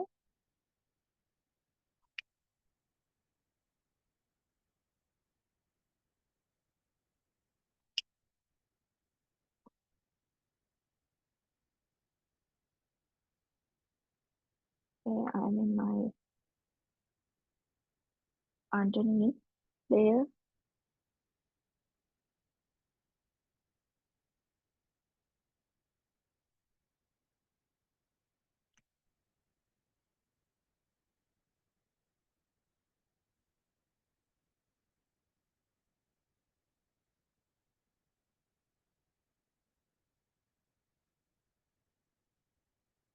Okay, I hope you're following me. Okay, I think all my layers are cut open now. See, now I have a pom-pom ball. The fluffy, fluffy, fluffy thing. So I'll tell you one more secret. You can make a teddy bear from these. You can use, like, if you use a fork, it's going to be this big, right? So this would be your teddy bear's face. Okay, if you want to make a teddy bear body, use your fingers, right? And if you want a really fat bear, use your old fingers and wrap, and make a big bowl and take it off, okay? And then take a longer thread and then tie it and do the same thing and make a big fluffy ball. And then you can glue them together or ask your parents Auntie, to, um, sorry, sorry somebody's for the talking to me? interruption, but Basandi talking. Yeah, Yeah, I saw a YouTube video. They did a fish. yeah, you can make different cute animals from this, okay? Yeah. So this is just a basic thing I'm showing you. You can do many creations from this. It's not hard as for Jay, and it's simple and fun. You can make teddy bears like this, and they said fish or heart, or one day when you become experts, crochet expert, right? We all are going to be crochet expert one day. Okay, so we put our first step today. So when you make your beanie, your hat, okay, you can make a bowl like this and put it on the top. Okay, so you can do many things. Okay, now take your heart. If you made a heart from your cardboard, put it like this and try to shape it like a heart.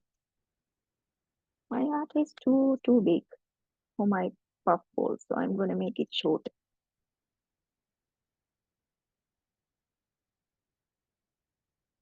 So you're using it as a more. So you put it like this and then you cut it like a heart to shape it like a heart. Okay, let's try that.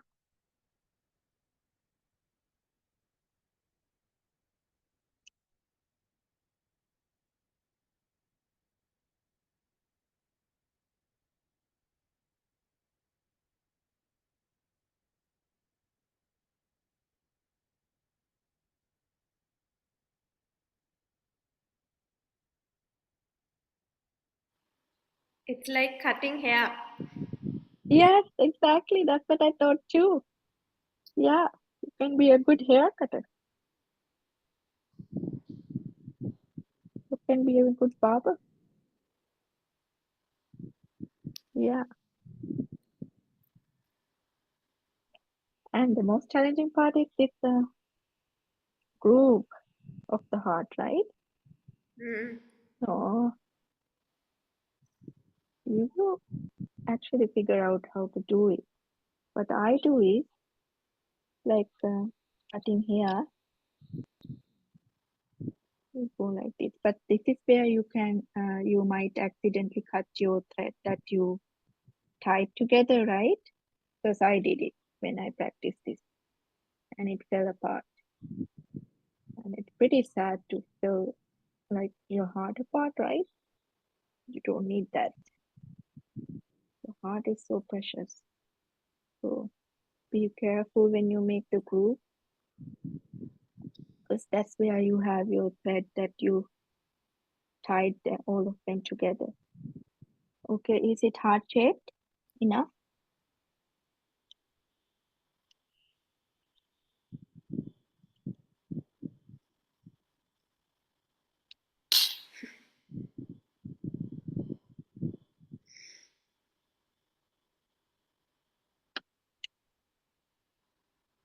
This is my heart.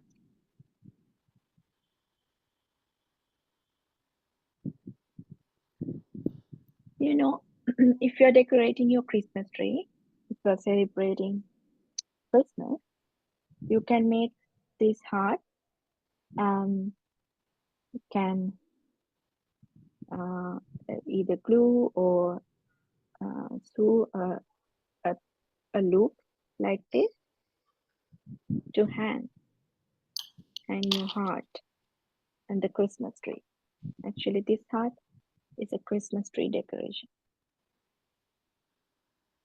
One day we are going to make it, right?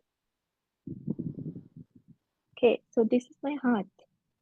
And I'm going to show you one thing. 1 second.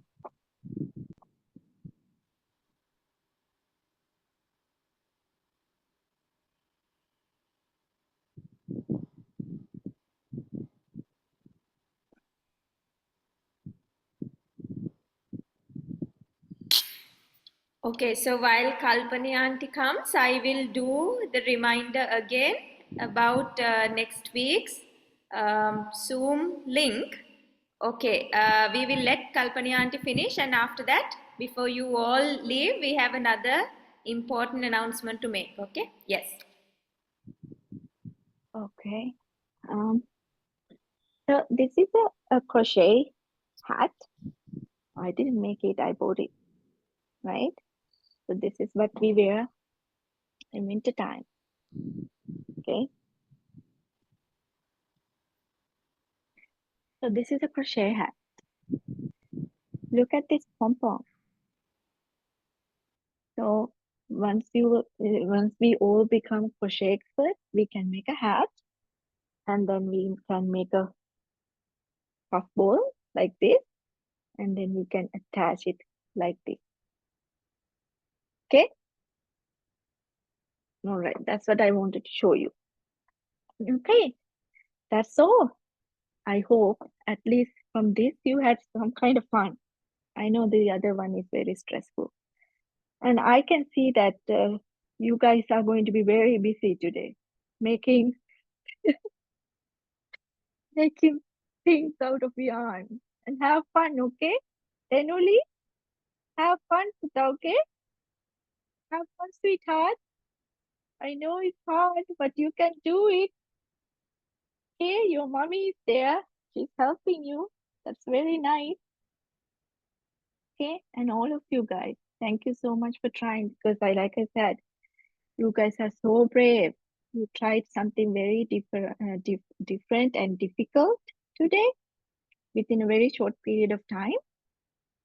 It takes so much courage to do it.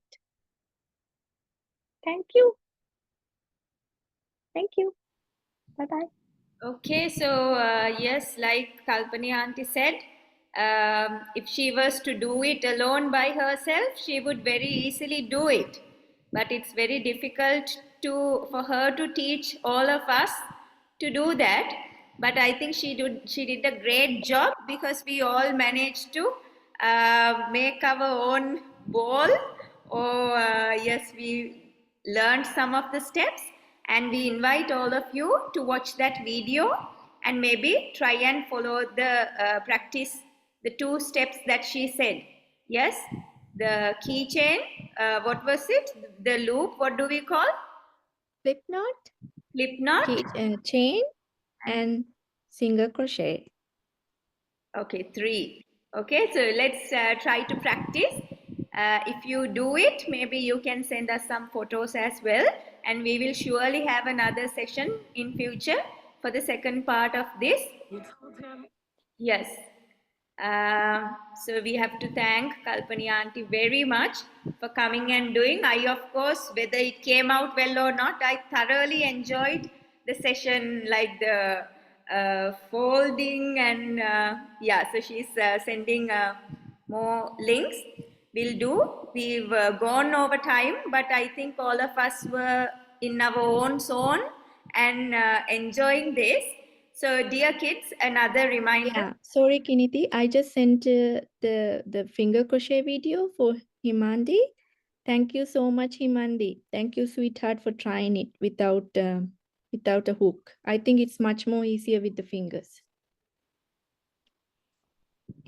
Yeah, we'll all try in these different ways and see what works for us, and we can try to go with that. So next week when you're joining, it's not the usual Zoom link, it'll be a different one. So the best is you join our WhatsApp group and we will send you the poster with the correct link. By any chance, if you cannot join, make sure that you are having the correct link which we have shared now as well, right? Otherwise, you can all reach out to Niranja auntie or myself and we will quickly share the link with you. Okay? Right. Besandi, over to you. Sir, okay, ending the session. I would like to thank Kalpani auntie for doing this project and taking all her courage and taking all the time. And now I will, as we're at the end of the program, I would like to give a brief of today's session. As usual, we started the session with a small story about mindfulness. Then we did mindful walking and sitting. Then read and discussed our reports with the group. Again, I would like to thank Kalpani auntie for doing this thread activity with us. Finally, I am taking the opportunity to thank respectfully our most vulnerable Dhammakusalatero on behalf of all the mindful friends who have joined for today's session and for giving us this valuable experience about mindfulness. Have a mindful week. Theron Serna, all of you.